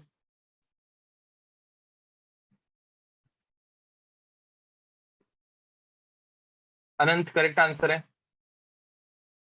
करेक्ट आंसर है। गाइस ये रिएक्शन लास्ट टाइम लिखा के दी थी, इसका आंसर है डी। कुछ लोगों ने इसका आंसर सी सेंड किया है, बट गाइस NH4Cl कब बनेगा? NH4Cl तब बनेगा जब अमोनिया एक्सेस में, मतलब अमोनिया भी बहुत ज्यादा है, तब जाके NH4 मतलब अमोनिया ऐड होगा, बट अमोनिया बहुत कम है और क्लोरीन एक्सेस में है, इसलिए इसका आंसर आएगा डी। लास्ट टाइम ये रिएक्शन लिख के दिएगा, इस लास्ट लेक्चर की रिएक्शन है, ठीक है। तो तुम लोगों को समझ में आ रहा है क्या? तुम लोगों को पूरी रिएक्शन लिखने के लिए कोई नहीं पूछता, तुम लोगों को सिर्फ आंसर प्रेडिक्ट करने आना चाहिए, जिसके लिए तुम लोगों को बहुत बार नोट्स के थ्रू गो थ्रू करना पड़ेगा, दैट्स इट, ठीक है। और कोई क्वेश्चन मिल रहा है क्या? Hybridization of underlined atom, okay ये बाद में देखते हैं हम लोग, मतलब ये करेंगे, डोंट वरी। हाँ, heating lead two nitrite gives brown gas A. Gas A on cooling changes to a colourless solid liquid B, solid और liquid B. B on heating with NO gives a blue solid C. The oxidation number of solid C is. मस्त question है, मस्त question है। ये कैसे करेंगे बताओ, ये कैसे करोगे?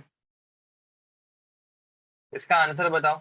ओके ऋतुजा करेक्ट आंसर है, very nice, very nice, correct answer है।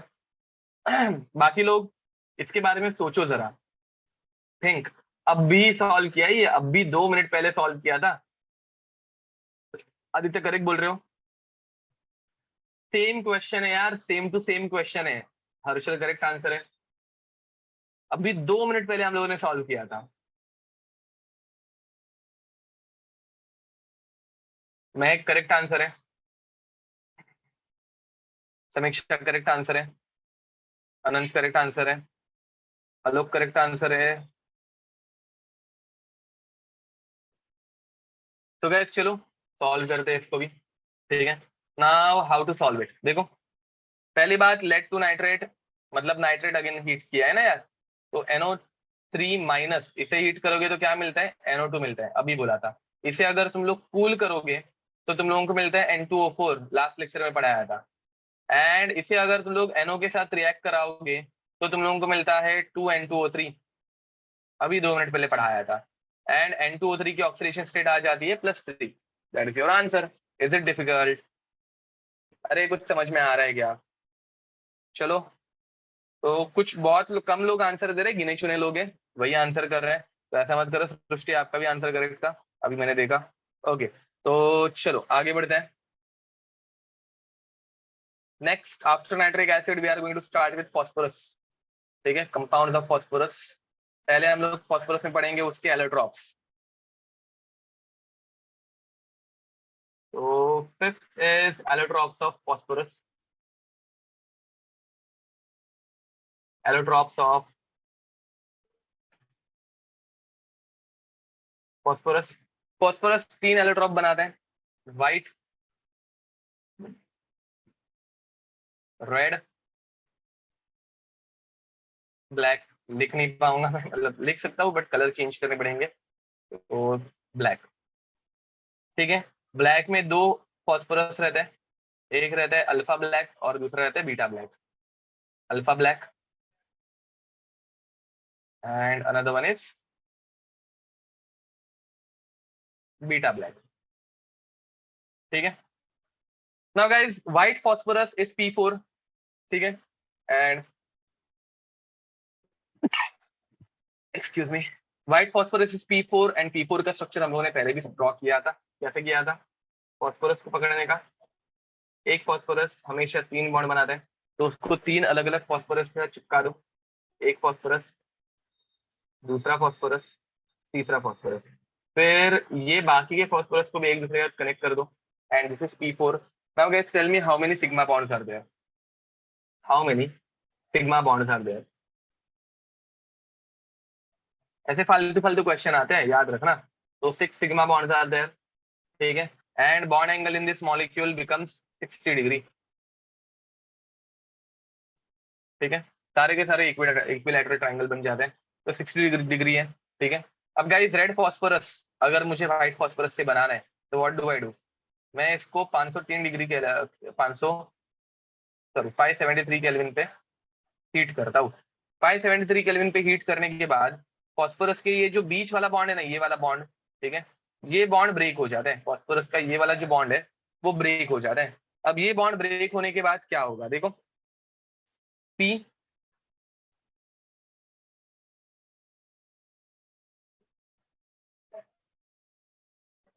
पी एंड इनका बीच वाला बॉन्ड ही ब्रेक हो गया। अब ये बॉन्ड ब्रेक होने के बाद ये फॉस्फोरस दोनों बाहर की तरफ बॉन्ड बनाते हैं। पहले ये जो बॉन्ड्स अंदर थे वो अभी बाहर की तरफ बनना स्टार्ट हो जाते हैं। Guys are you getting it?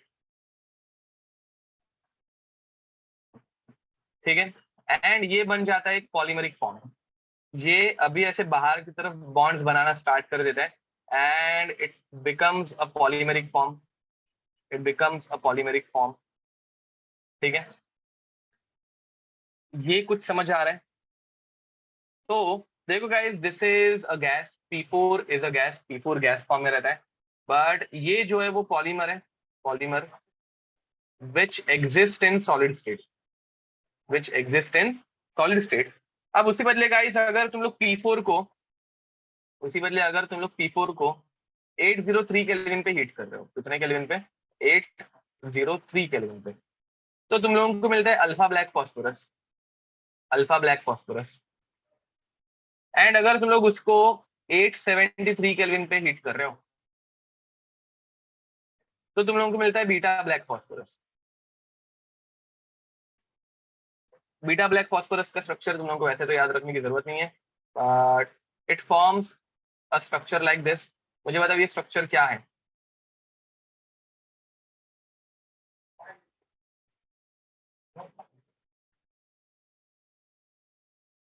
इस स्ट्रक्चर को हम लोग क्या बोलते हैं?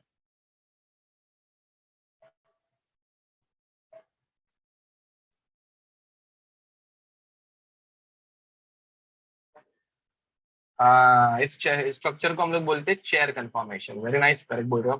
तो ये ऐसे ही आगे आगे बढ़ते जाता है। ठीक है, तो दिस इज चेयर कन्फॉर्मेशन। अब मुझे बताओ guys, white phosphorus is most stable या least stable? White phosphorus is most stable या लीस्ट स्टेबल? तो guys this is least stable या फिर मोस्ट रिएक्टिव। समझ में आ रहा है? क्योंकि इसमें एंगल स्ट्रेन बहुत ज्यादा रहता है। And beta black phosphorus is most stable form. याद रखना, मोस्ट स्टेबल या फिर लीस्ट रिएक्टिव। ठीक है, मोस्ट स्टेबल या फिर least reactive. Right it down fast, इतना कुछ डिफिकल्ट है नहीं, सिंपल है, लिख दो ये जल्दी।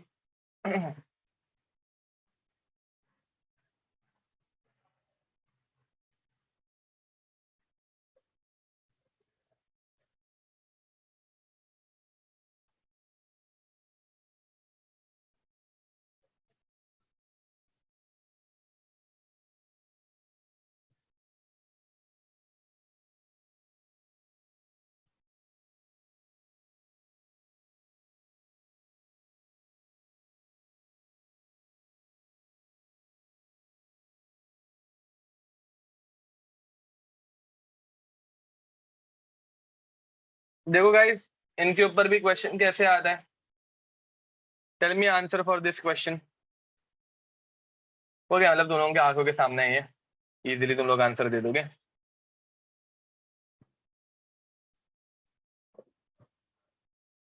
Yup, answer for this question is alpha black phosphorus. ठीक है, ओके, तो चलो लिख दो। तुम लोगों को समझ में आ रहा है इनके ऊपर क्वेश्चन कैसे टाइप के आते हैं? इससे इजी चैप्टर या फिर इससे इजी क्वेश्चन और किसी भी टॉपिक में से, मतलब फिजिक्स केमिस्ट्री मैथ्स में से और किधर से भी नहीं आ सकते जितने इजी यहाँ के फ्रेम होते हैं। ठीक है, चलो आगे बढ़े। Next is oxy acid of phosphorus, one of the most important topic. ठीक है, चलो हो गया लिख के।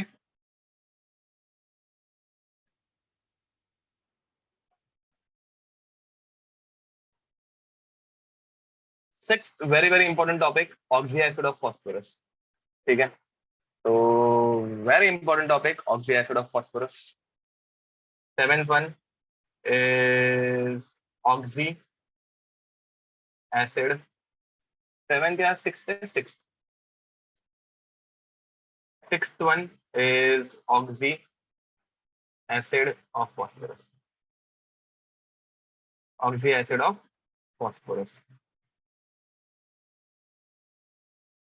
अब गाइस ऑक्सी एसिड दो टाइप के रहते हैं, एक रहते हैं रिक एसिड, दूसरा रहता है रस एसिड। ठीक है, रिक एसिड एंड रस एसिड। इन सब के लिए भी मैंने तुम लोगों को शॉर्टकट्स पढ़ा के रखे थे। ठीक है, ये पहले भी हम लोगों ने देखा हुआ है, पढ़ा हुआ है, वापस एक बार रिवीजन होने वाली है आज। ठीक है, अगर तुम लोग पहले से पढ़ के नहीं आए हो तो तुम लोगों को ये रिवीजन जैसा नहीं लगेगा, तो तुम लोगों को थोड़ा सा डिफिकल्टी लगेगा, बट अगर पहले से पढ़ के आए हो तो ये बहुत ईजी हो जाएगा। Now guys, first one is phosphoric acid. Phosphoric acid, याद रखना, ic acid is present in higher oxidation state.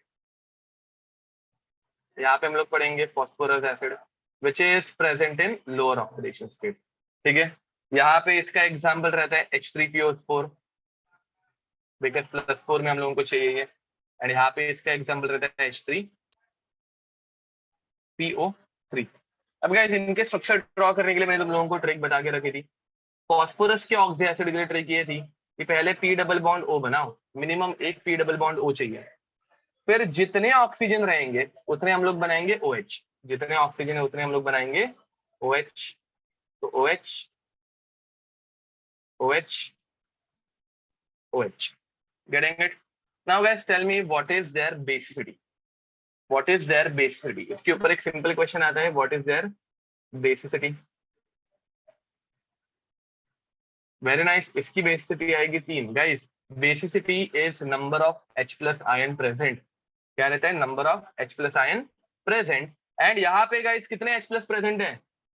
+1 -1 H plus O minus H plus O minus O minus H plus, 3 H plus present है, तो यहाँ पे basicity हो जाती है 3। और else you can also remember it like this, number of OH present in the molecule. तो basicity over here is 3।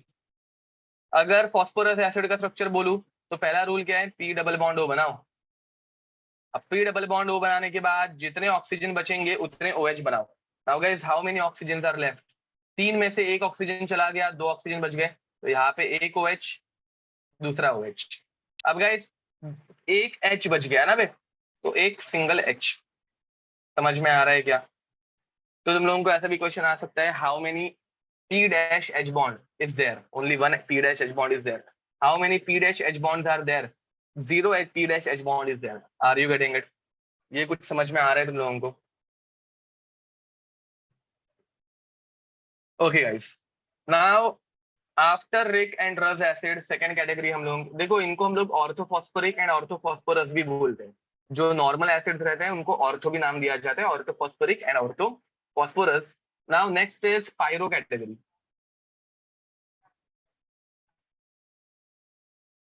Pyrophosphoric and pyrophosphorus acid. Pyrophosphorus acid. अब गाइस, इसके लिए मैंने तुम लोगों को ट्रिक क्या बताई थी? इसके लिए ट्रिक क्या थी बताओ? इसके लिए ट्रिक ये थी कि 2 एसिड पकड़ो, मतलब पायरोफॉस्फोरिक बनाना है तो 2 फॉस्फोरिक एसिड लो। It is just trick, this is not reaction. 2 phosphoric acid लो, इसमें से वाटर निकाल दो। अगर इसमें से मैं वाटर निकाल दूं, मतलब देखो, इन दोनों को अगर मैं ऐड करूंगा तो क्या बनेगा? H6P2O8।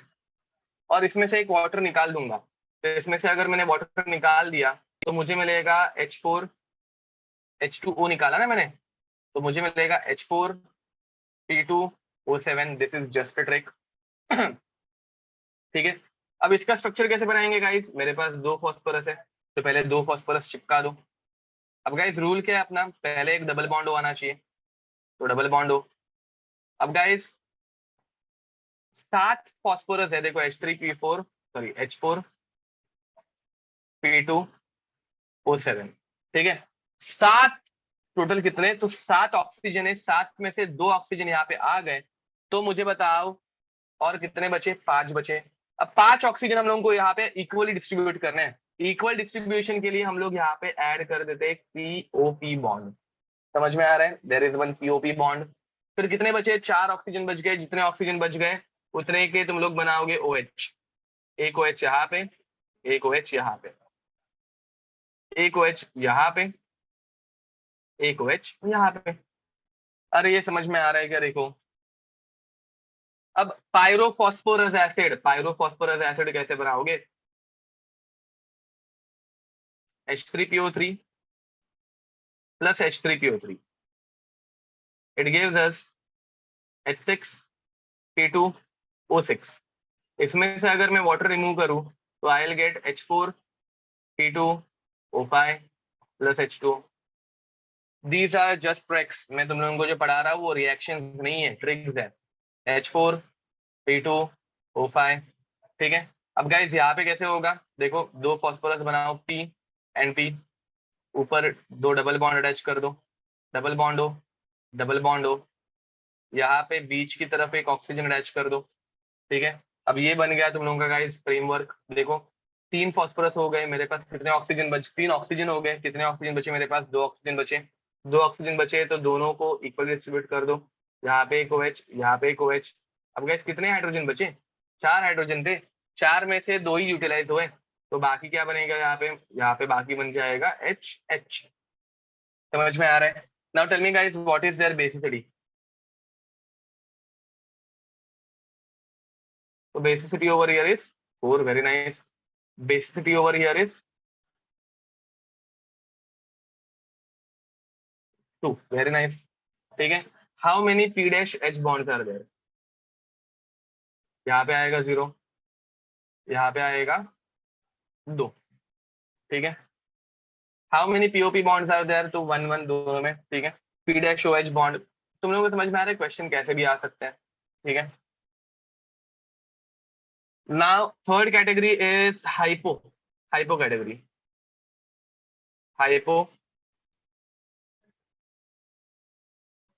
phosphoric acid and hypophosphorus acid।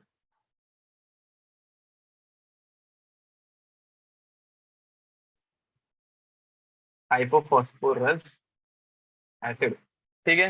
Now guys over here, इस इन दोनों के मॉलिक्यूलर फॉर्मूला बनाने के लिए भी ट्रिक बताई थी। तो फॉस्फोरिक एसिड बनाना है तो H3PO4 प्लस H3PO4 दोनों को ऐड करो। 2 H3PO4 ऐड करके इसमें से H2O2 निकालना है, मतलब इसका मॉलिक्यूलर फॉर्मूला बन जाता है H4P2O6 प्लस तुम लोगों ने इसमें से H2O2 निकाल दिया। This is just trick guys, याद रखना। Hypophosphorous acid H4P2O6 and guys यहाँ पे क्या होगा, H3PO3, तो इसमें से गाइस H3PO2 एंड एक ऑक्सीजन निकालना है, सिर्फ एक ऑक्सीजन निकालना है। तो दिस इज जस्ट ट्रिक, उन लोगों को समझ में आ रहा होगा, ज्यादा कुछ ये डिफिकल्ट है नहीं, याद रखने के लिए सिंपल सिंपल ट्रिक्स बनाई है हम लोगों ने। अब गाइस यहाँ पे 2 फॉस्फोरस है तो P single bond P, first rule is कि भाई डबल बॉन्ड अटैच कर दो, तो डबल बॉन्ड अटैच कर दिए मैंने। अब गाइस यहाँ पे 2 फॉस्फोरस अटैच कर दिए, 2 डबल बॉन्ड अटैच कर दिए, कितने ऑक्सीजन बचे, तो डबल बॉन्ड 2 अटैच करने के बाद 4 ऑक्सीजन बचे। 4 ऑक्सीजन इसमें अगर हम लोग इक्वली शेयर करने गए तो एक OH, एक OH, एक OH, एक OH। अब गाइस कुछ बचा क्या, कुछ भी नहीं बचा, तो ये ऐसे हवा में लटकते हुए रहेंगे। तो यहाँ पे there is one PP bond, ठीक है। इसमें एक PP बॉन्ड रहता है। बेसिसिटी कितनी आएगी इनकी, 4 आएगी। P डैश P बॉन्ड कितने इसमें, एक है। बाकी तुम लोगों को सिंपल सिंपल क्वेश्चन आ जाएंगे। अब यहाँ पे गाइस कैसे बनाओगे, इसका स्ट्रक्चर तुम लोग खुद से भी बना सकते हो अभी। तो तुम लोगों को H3PO2 बनाना है, हाइपोफॉस्फोरस एसिड इज H3PO2। अब गाइस P डबल बॉन्ड वो पहले बना दिया, फिर बाद में 2 ऑक्सीजन थे, एक ऑक्सीजन यूटिलाइज कर दिया, तो एक OH आएगा। सेकेंड रूल इज एक OH बनाओ। फिर उसके बाद तुम लोगों को जितने हाइड्रोजन बचे उतने H अटैच कर रहे हैं, तो basicity over here is 1, P dash H bond is 2। Are you getting it? Yes guys, any doubt? हाँ, H2O2 is not removed in रस, ये जस्ट एक ट्रिक है गाइस एक्चुअली, ये इनके फॉर्मूला ऐसे ही रहता है। तो ये फॉर्मूला याद रखने के लिए जो मतलब किस फॉर्मेट में याद रख सकते हैं, इसलिए मैंने ये ट्रिक्स बनाई है, नथिंग एल्स। ठीक है, तो यहाँ पे H2O2 नहीं निकलता है, यहाँ पे सिर्फ एक O निकलता है, यहाँ पे H2O एंड एक O, मतलब H2O2 निकालते हैं हम लोग ऐसे। ठीक है, these are not proper reaction, these are just tricks. Okay, अब आगे बढ़ते हैं। एक कैटेगरी आती है गाइस मेटा की, मुझे बताओ मेटा के लिए ट्रिक क्या थी। Next category is Meta. Meta phosphorus, Meta acid जो रहते हैं वो फॉस्फोरस के सिर्फ ब्रिक एसिड बनाते हैं। तो ये यहाँ पे हम लोग सिर्फ यहाँ पे ही पढ़ने वाले मेटा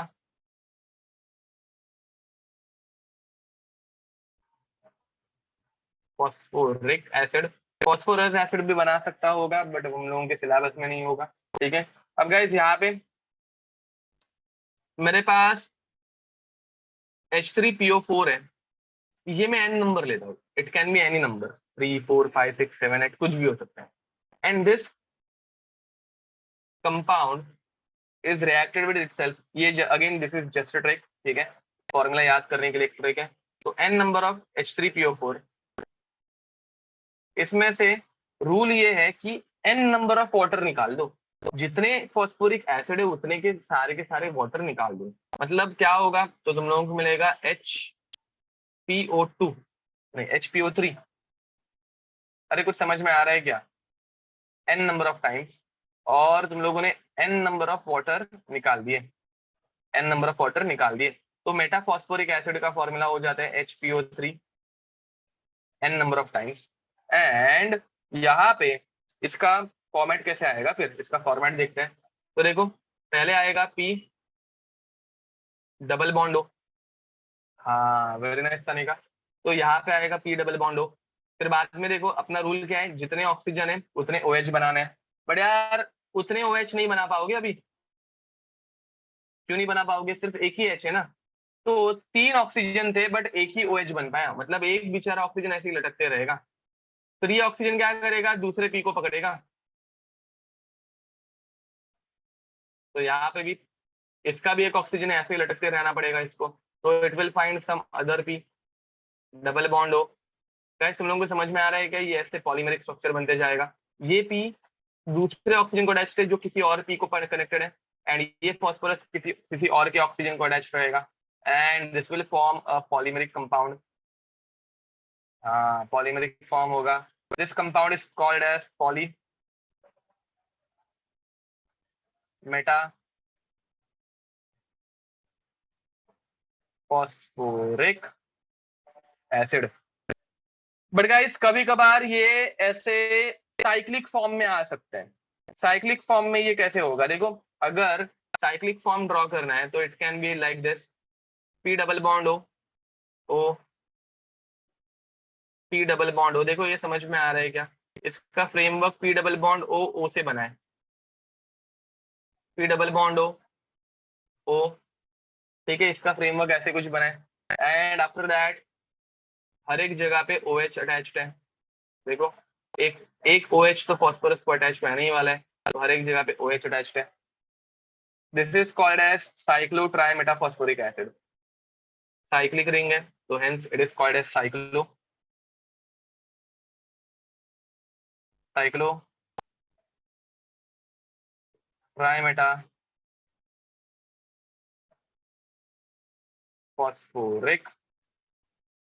एसिड। ठीक है, no doubt guys, right down fast, complete करो इसे जल्दी।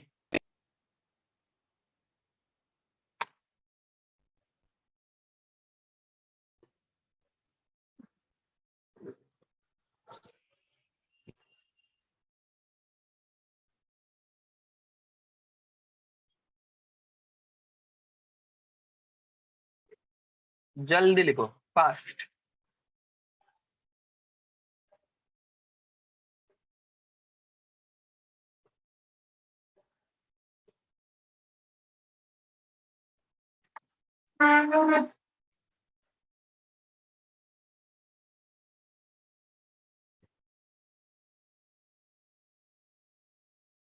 लिख के हो जाए तो गाइस डन मैसेज सेंड करना एक।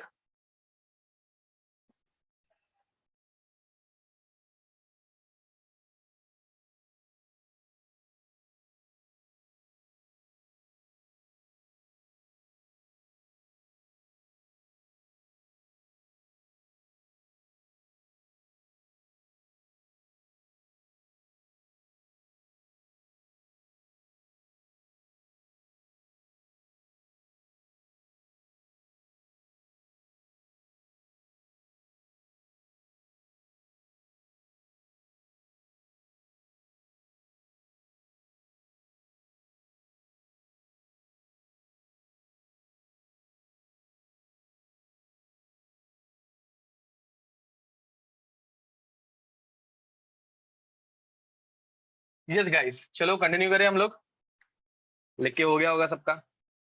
Now next is phosphorus trichloride, ठीक है, phosphorus trichloride, seventh compound is phosphorus trichloride.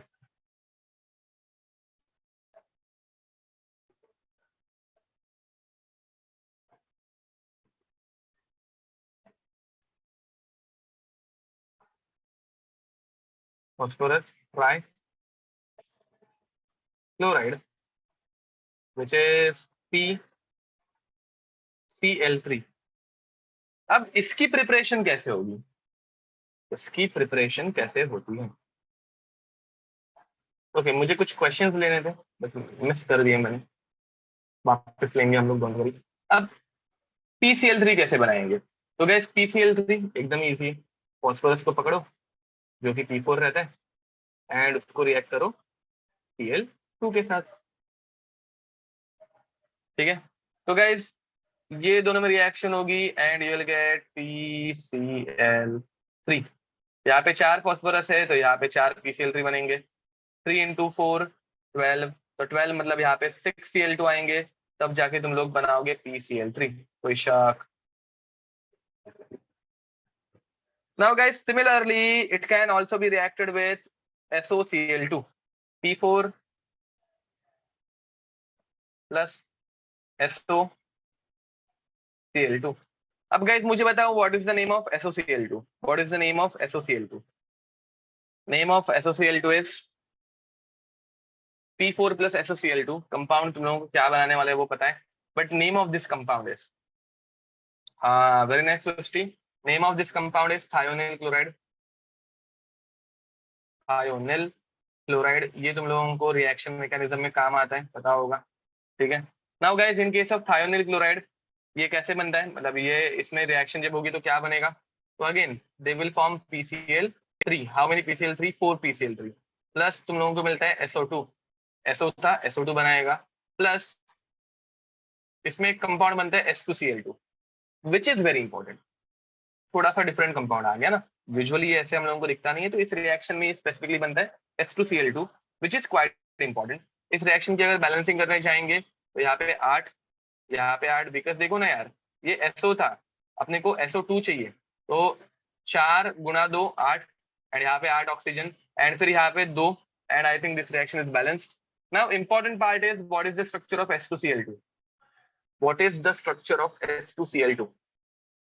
Now again this structure is similar to H2O2, H2O2 जैसा है ये, एंड H2O2 का जैसे स्ट्रक्चर रहता है वैसे इसका स्ट्रक्चर रहता है S single bond S Cl Cl, please chemical bonding करके आओ। This is called as open book structure, very nice, correct बोल रहे हो, ओपन बुक स्ट्रक्चर रहता है इसका, ठीक है। एक ओपन बुक कैसे दिखती है वैसे ये दिखता है, देखो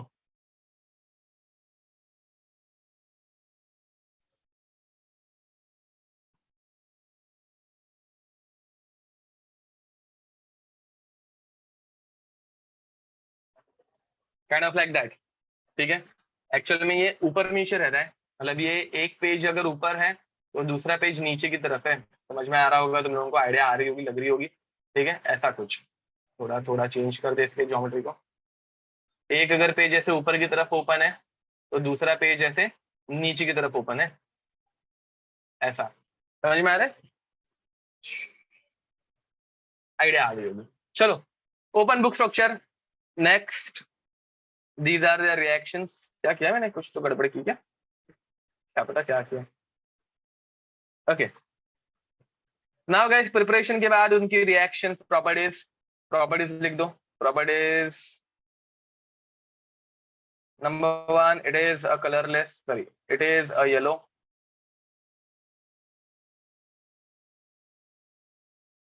ऑयली लिक्विड, ठीक है। ये येलो ऑयली लिक्विड रहता है एंड इसकी एक्सपा की रिएक्शन अभी हम लोग करने वाले हैं कुछ, तो चलो एक्सपा की रिएक्शंस देखते हैं। तो रिएक्शन नंबर 1, इसके हम लोग अलग अलग रिएक्शंस कर सकते हैं, पहले इसकी ज्योमेट्री देख लेते हैं।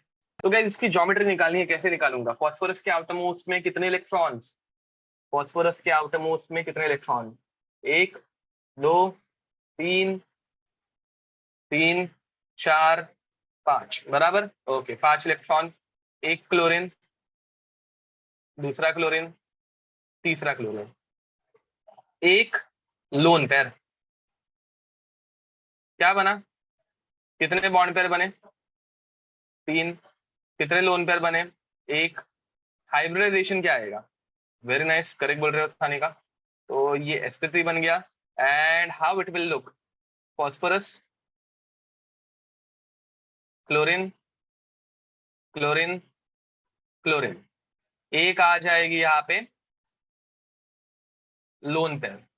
करेक्ट। अब गाइस इसकी ज्योमेट्री क्या आएगी बताओ? What is the geometry? Geometry is tetrahedral. Now guys what is it shape? Shape में हम लोग लोन पेयर नहीं देखते, हम लोग सिर्फ नीचे के बॉन्ड्स देखते हैं। एंड अगर गाइस शेप देखने जाओगे तो ये शेप कैसे आता है बताओ? हाँ, आसानी का करेक्ट आंसर है। तो guys this is a pyramid, this is a pyramid. देख रहे हैं पिरामिड जैसा? This is a pyramidal shape. समझ में आ रहा है कुछ? तो this is a pyramidal shape.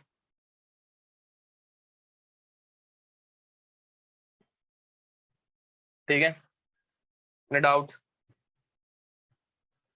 अब guys second reaction, it's reaction with water.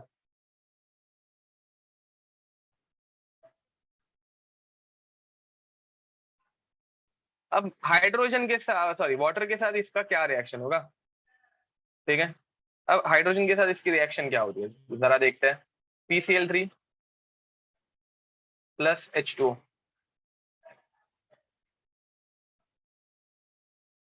पहले तो इतना तो कॉमन सेंस है, Cl और H कंबाइन होकर क्या बनाएंगे?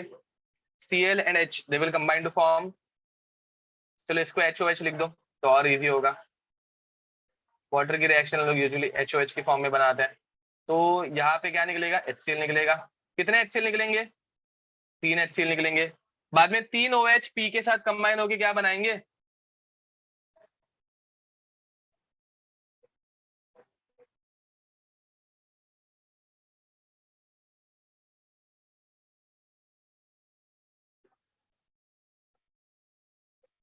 3 OH P के साथ कंबाइन होकर क्या बनाएंगे? अरे बताओ रे।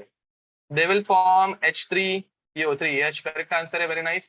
प्लस 3 HCl निकल जाएंगे। अरे कुछ समझ में आ रहा है?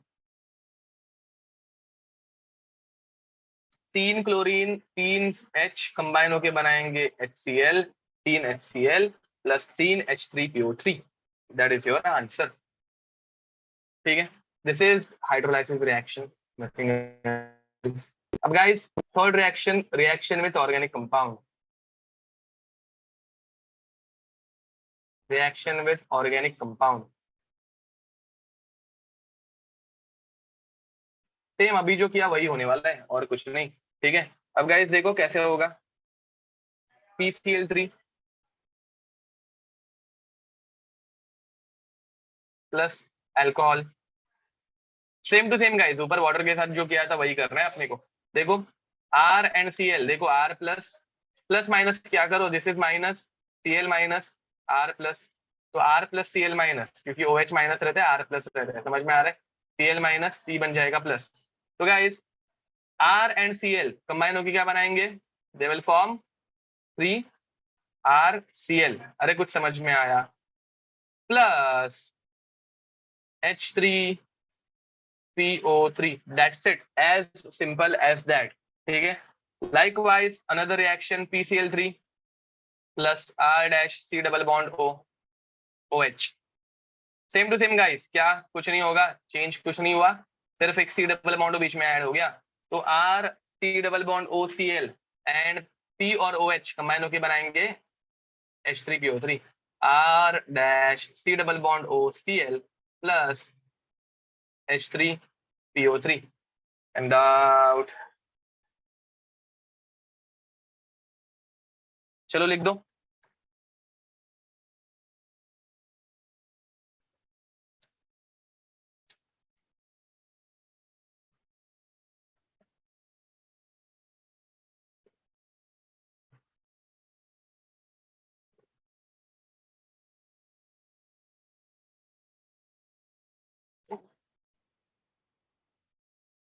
Next is PCl5। इसके बाद हम लोग पढ़ने वाले PCl5। तो चलो ये लिख के हो गया क्या?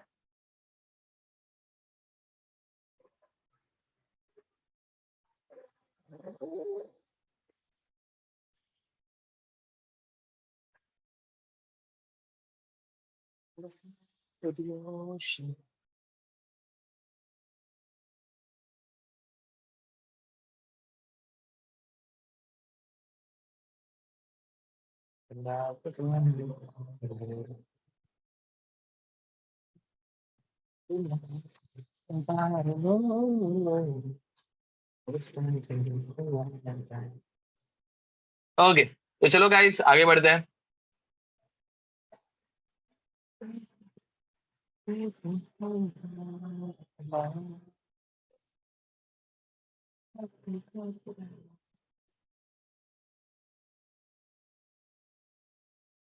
नेक्स्ट, तो इसके बाद PCl5 फॉस्फोरस पेंटाक्लोराइड। ठीक है, तो phosphorus pentachloride 8th compound, compound number 8। ठीक है, लास्ट टाइम मैंने तुम लोगों को बताया था, इस टाइम जल्दी नहीं छोड़ूंगा। तो phosphorus pentachloride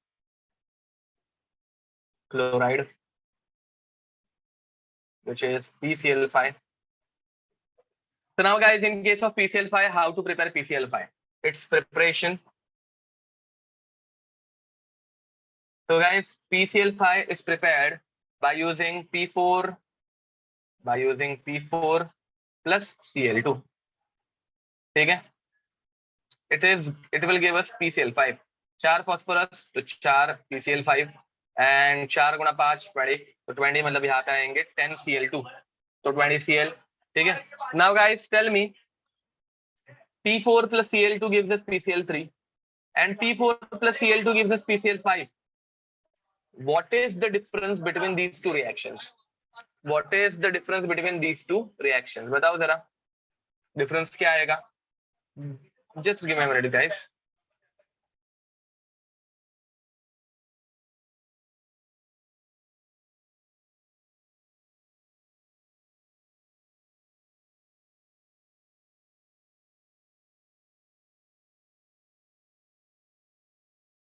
Yes guys, so what is the difference between these reactions?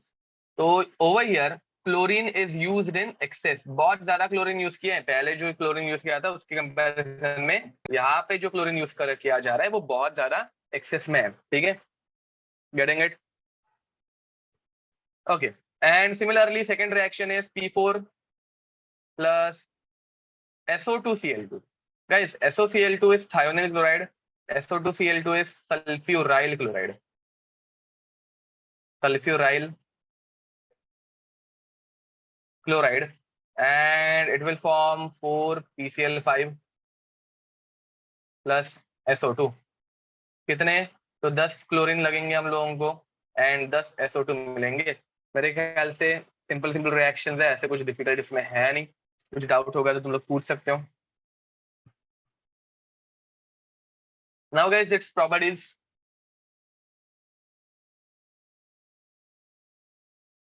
Properties is it is a yellow crystalline solid, yellow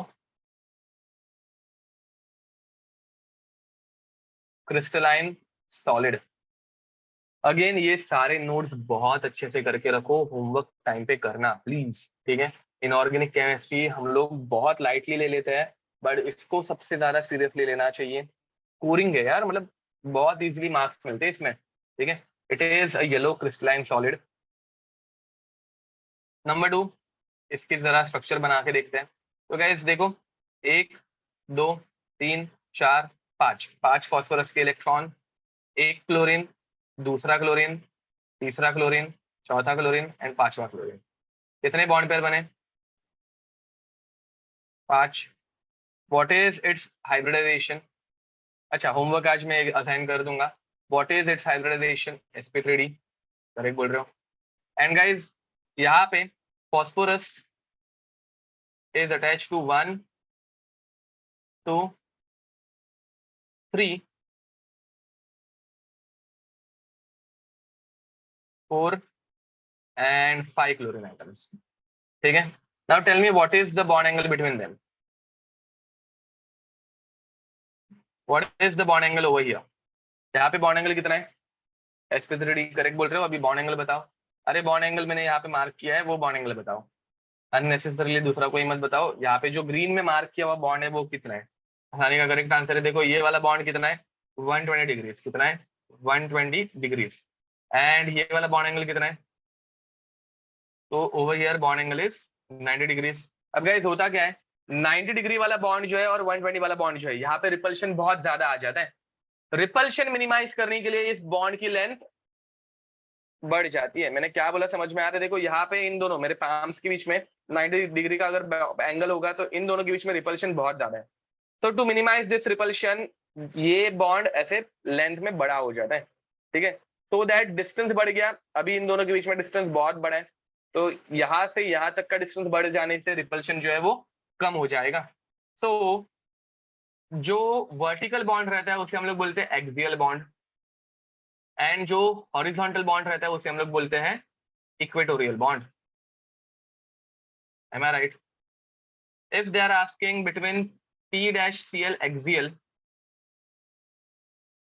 P-Cl axial and P-Cl equatorial, which one is bigger? So obviously P-Cl axial is bigger because of repulsion. Any doubt? Okay. अब guys, next on heating it sublimates. ठीक है, it's heating. तो PCl5 एक ऐसा compound है जो heat करने से डायरेक्ट सब्लिमेशन दिखाता है. तो PCl5 सॉलिड रहता है, इसे थोड़ा सा भी हीट कर दो अगर, तो इट फॉर्म्स PCl5 गैस. तो सब्लिमेशन दिखाता है ये सब्लिमेटिंग सॉलिड है. हीटिंग के बाद ये सब्लिमेट होता है. बट अगर इसको हम लोग ज्यादा हीट कर दें, अगर इसे मैं ज्यादा हीट कर दूं तो ये डिकम्पोज हो जाता है, और डिकम्पोज होके क्या बनाएगा? PCl3 plus Cl2. ठीक है. अब गाइस मेरा ये क्वेश्चन है कि जो दो क्लोरीन निकले वो कहाँ से निकले, एक्सियल से या इक्वेटोरियल से? ये दो जो क्लोरीन निकले वो कहाँ से निकले, एक्सियल से या इक्वेटोरियल से? तो these chlorine are axial chlorine because इनकी लेंथ बड़ी थी. बड़े लेंथ के बॉन्ड इजीली ब्रेक होते हैं, इजीली ब्रोकन डाउन. समझ में आ रहा है? Axial bond can be easily broken down because its size is very huge, its length is very high. अब guys third, reaction with water.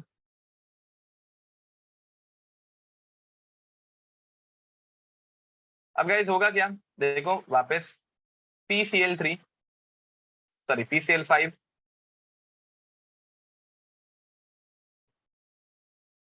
Plus HOH.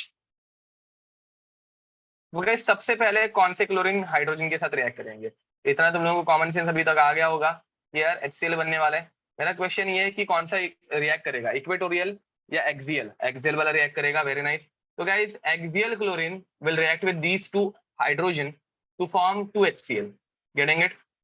Plus oxygen और phosphorus के बीच में बॉन्ड बनेगा and they will form P double bond O Cl Cl Cl. This is called as phosphoryl chloride. This is called as phosphoryl chloride. Phosphoryl chloride and phosphoryl chloride on reacting with water. Phosphoryl chloride on reacting with, now this is excess of water. अगर जबरदस्ती बहुत सारा पानी add कर दिया तो H ये तीनों Cl के साथ निकल जाएगा एंड कितने HCl बनेंगे? 3 HCl बनेंगे. फिर OH अटैच्ड हो जाएंगे and you will gate P double bond O OH. ये एकदम मतलब लास्ट रिजॉर्ट, जब तुम लोग जबरदस्ती रिएक्शन करा रहे हो बहुत ज्यादा एक्सेस ऑफ वाटर में, तब H3PO3 मिलेगा, H3PO4 मिलेगा. Getting it guys? Now guys, speciality of these reaction is oxidation state is not changed. Water के साथ रिएक्शन जब होती है तो ऑक्सीडेशन स्टेट चेंज नहीं होती, एक एक्सेप्शन है N2O4 का। N2O4 में डिस्प्रोपोर्शनेशन मिलता है वाटर के साथ, बाकी हर एक जगह पे रिएक्शन में कुछ डिस्प्रोपोर्शनेशन होता नहीं है। हाँ, और एक एक्सेप्शन है जो कि हम लोग हैलोजन फैमिली में पढ़ेंगे, जो मैंने तुम लोगों को लास्ट ईयर पढ़ाया था, इस साल वापस पढ़ेंगे। ठीक है, तो right it down. And fourth reaction, reaction with organic compound. Reaction with organic compound, same guys, ज्यादा कुछ चेंज नहीं होने वाला है। PCl5 हमारा, पहले कौन से क्लोरीन रिएक्ट करेंगे? देखो ये ऐसे कॉमन फालतू क्वेश्चन आते हैं, इसमें कौन सा क्लोरीन पहले रिएक्ट कर सकते हैं, क्यों आते हैं? बिकॉज कंसेप्चुअल है।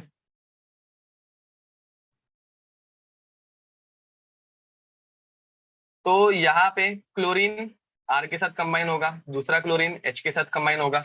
ऊपर जो रिएक्शन की थी guys, same to same reaction, तुम लोगों को समझ में आ रहा है? यहाँ पे दोनों HH थे तो दो HCl बने, यहाँ पे एक R है एक H है, इसलिए एक RCl और एक HCl बनेगा, RCl प्लस HCl। एंड बाकी जो बचा हुआ है वो P double bond O, Cl, Cl and Cl, ऐसा बनेगा, POCl3 फॉस्फोराइल क्लोराइड। ये तुम लोगों को ऑर्गेनिक में शायद से पढ़ा के हो चुका होगा, हो चुका होगा, हुआ है क्या ये? PCl5 plus R dash C double bond O, OH। अभी ऑर्गेनिक का कौन सा टॉपिक चालू है तुम लोगों का? यस, हेलोजनेशन रिएक्शन, करेक्ट बोल रहे हो। ऑर्गेनिक का कौन सा चैप्टर चालू है? हाइड्रोकार्बन तो खत्म हो गया, उसके बाद अभी कौन सा चालू है, ऑनगोइंग कौन सा है?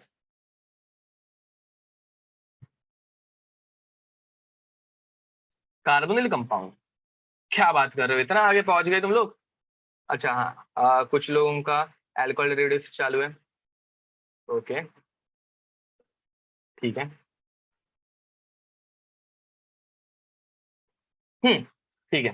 तो गाइज यहाँ पे क्या होगा, you will get R dash C double bond O, Cl plus HCl plus P double bond O, Cl, Cl, Cl। Are you getting it? Okay, कुछ लोगों का अमोनिया डेरिवेटिव चालू है, great, nice. So guys these are the reactions of PCl5। इसमें पहले कौन सा carbon chlorine react करता है एंड ऑल, ऐसे वाले क्वेश्चन आ सकता है। And with this group 15 elements is over. ठीक है, तो कुछ एक दो क्वेश्चन करेंगे एंड देन विल स्टॉप। ठीक है, एक दो क्वेश्चन तो कर ही सकते हो तुम लोग, इतने भी थके नहीं रहोगे। तो कुछ क्वेश्चन करेंगे and then after that will stop. Just give me a minute, जरा क्वेश्चन ढूंढते हैं। चलो,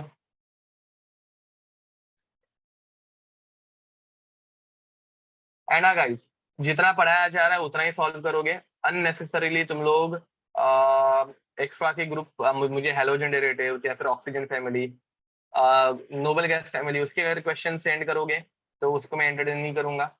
तुम लोगों को जितना अभी के लिए मतलब ग्रुप 15 पढ़ाया गया है ना, तो ग्रुप 15 के क्वेश्चन सॉल्व कर रहा है। ठीक है, कुछ लोग हैं जो मुझे ग्रुप 17 के क्वेश्चन सेंड कर रहे हैं, तो उसका आंसर मैं अभी नहीं दूंगा, जब पढ़ा रहे हैं तभी पढ़ा दूंगा, डोंट वरी। ठीक है, ओके।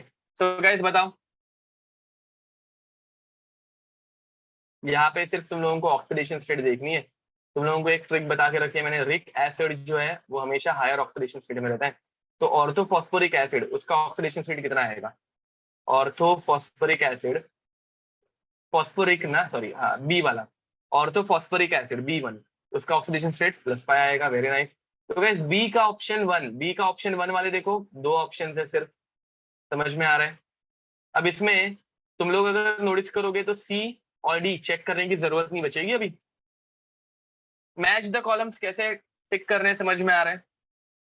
तो अभी तुम लोगों को सिर्फ ए चेक करना है कि ए में हाइपोफॉस्फोरस एसिड की ऑक्सीडेशन स्टेट प्लस, मतलब हाइपोफॉस्फोरस एसिड की ऑक्सीडेशन स्टेट +2 है या +4 +1 है। समझ में आ रहा है कुछ? Hypophosphorous acid, hypophosphorous acid was H3PO4, hypophosphorus acid was H3PO2, sorry H3PO2। हाँ, तो इसकी ऑक्सीडेशन स्टेट रहती है +1। वेरी नाइस गाइस, कुछ समझ में आ रहा है क्या? देखो बहुत इजी है ये, बहुत। H3PO, क्या H3PO2, ठीक है, उतना ही तुम लोगों को याद रखना है, nothing else. Okay, I think ये अच्छे से दिखेगा नहीं ऐसे इस फॉर्मेट में, तो y+1, अरे अभी तो पढ़ाया है, चेक कर लो। तो आंसर इज बी, सॉरी ए, +1 आएगा ना, हाइपोफॉस्फोरस एसिड। ठीक है, तो H3PO2, H3PO2 उसमें ऑक्सीडेशन स्टेट आएगी +1। ठीक है, चलो आगे बढ़ते हैं, कुछ और क्वेश्चन ढूंढते हैं, और एक क्वेश्चन करेंगे and then will stop.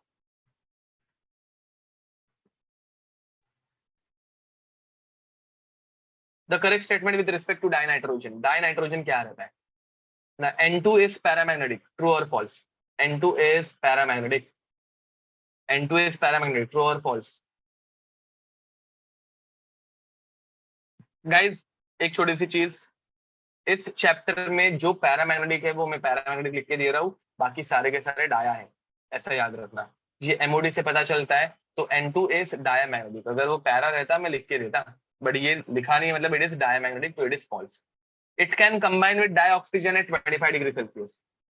Now guys, it can combine with dinitrogen at 25 degree Celsius, क्या लगता है, ट्रू और false? False.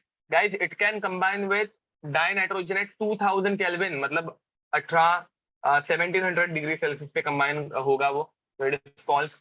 Liquid dinitrogen is used in cryo surgery, cryo bio वालों के लिए अच्छा क्वेश्चन है, it can used in cryo surgery. Liquid dinitrogen can be used in cryo surgery, क्या लगता है?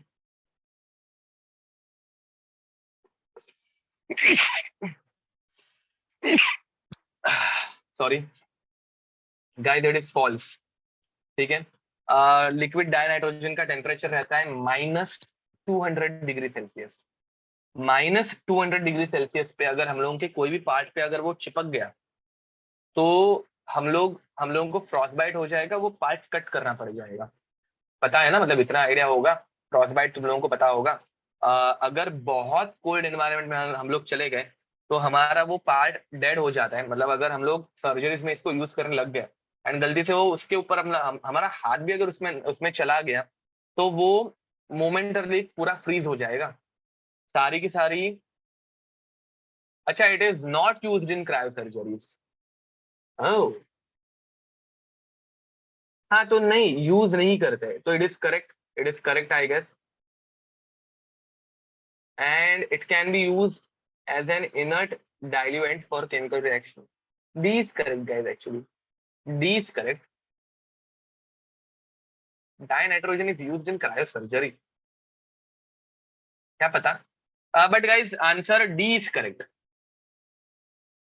It can be used as an inert diluent for chemical reactions. Cryosurgery में dinitrogen use होता है।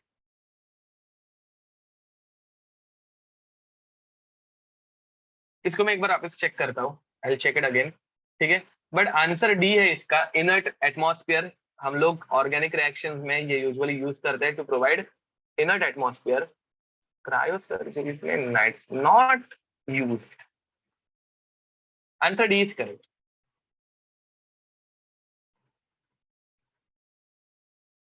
Nitro liquid N2 is used in cryosurgery, cryosurgery में use होता है। चलो गूगल करके देखते हैं इसको एक बार, let's Google it.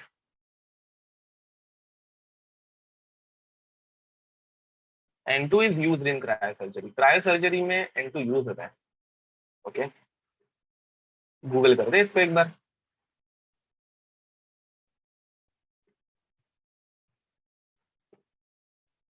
Liquid nitrogen cryosurgery.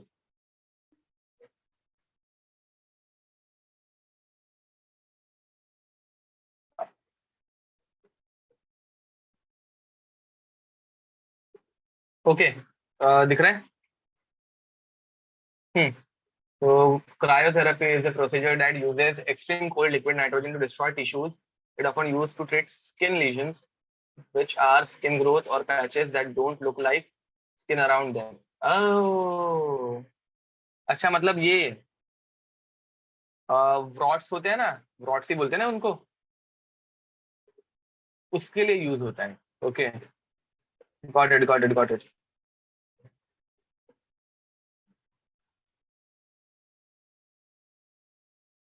इन्हें क्या बोलते हैं, लीजन्स, ब्लॉट्स या ऐसा कुछ तो।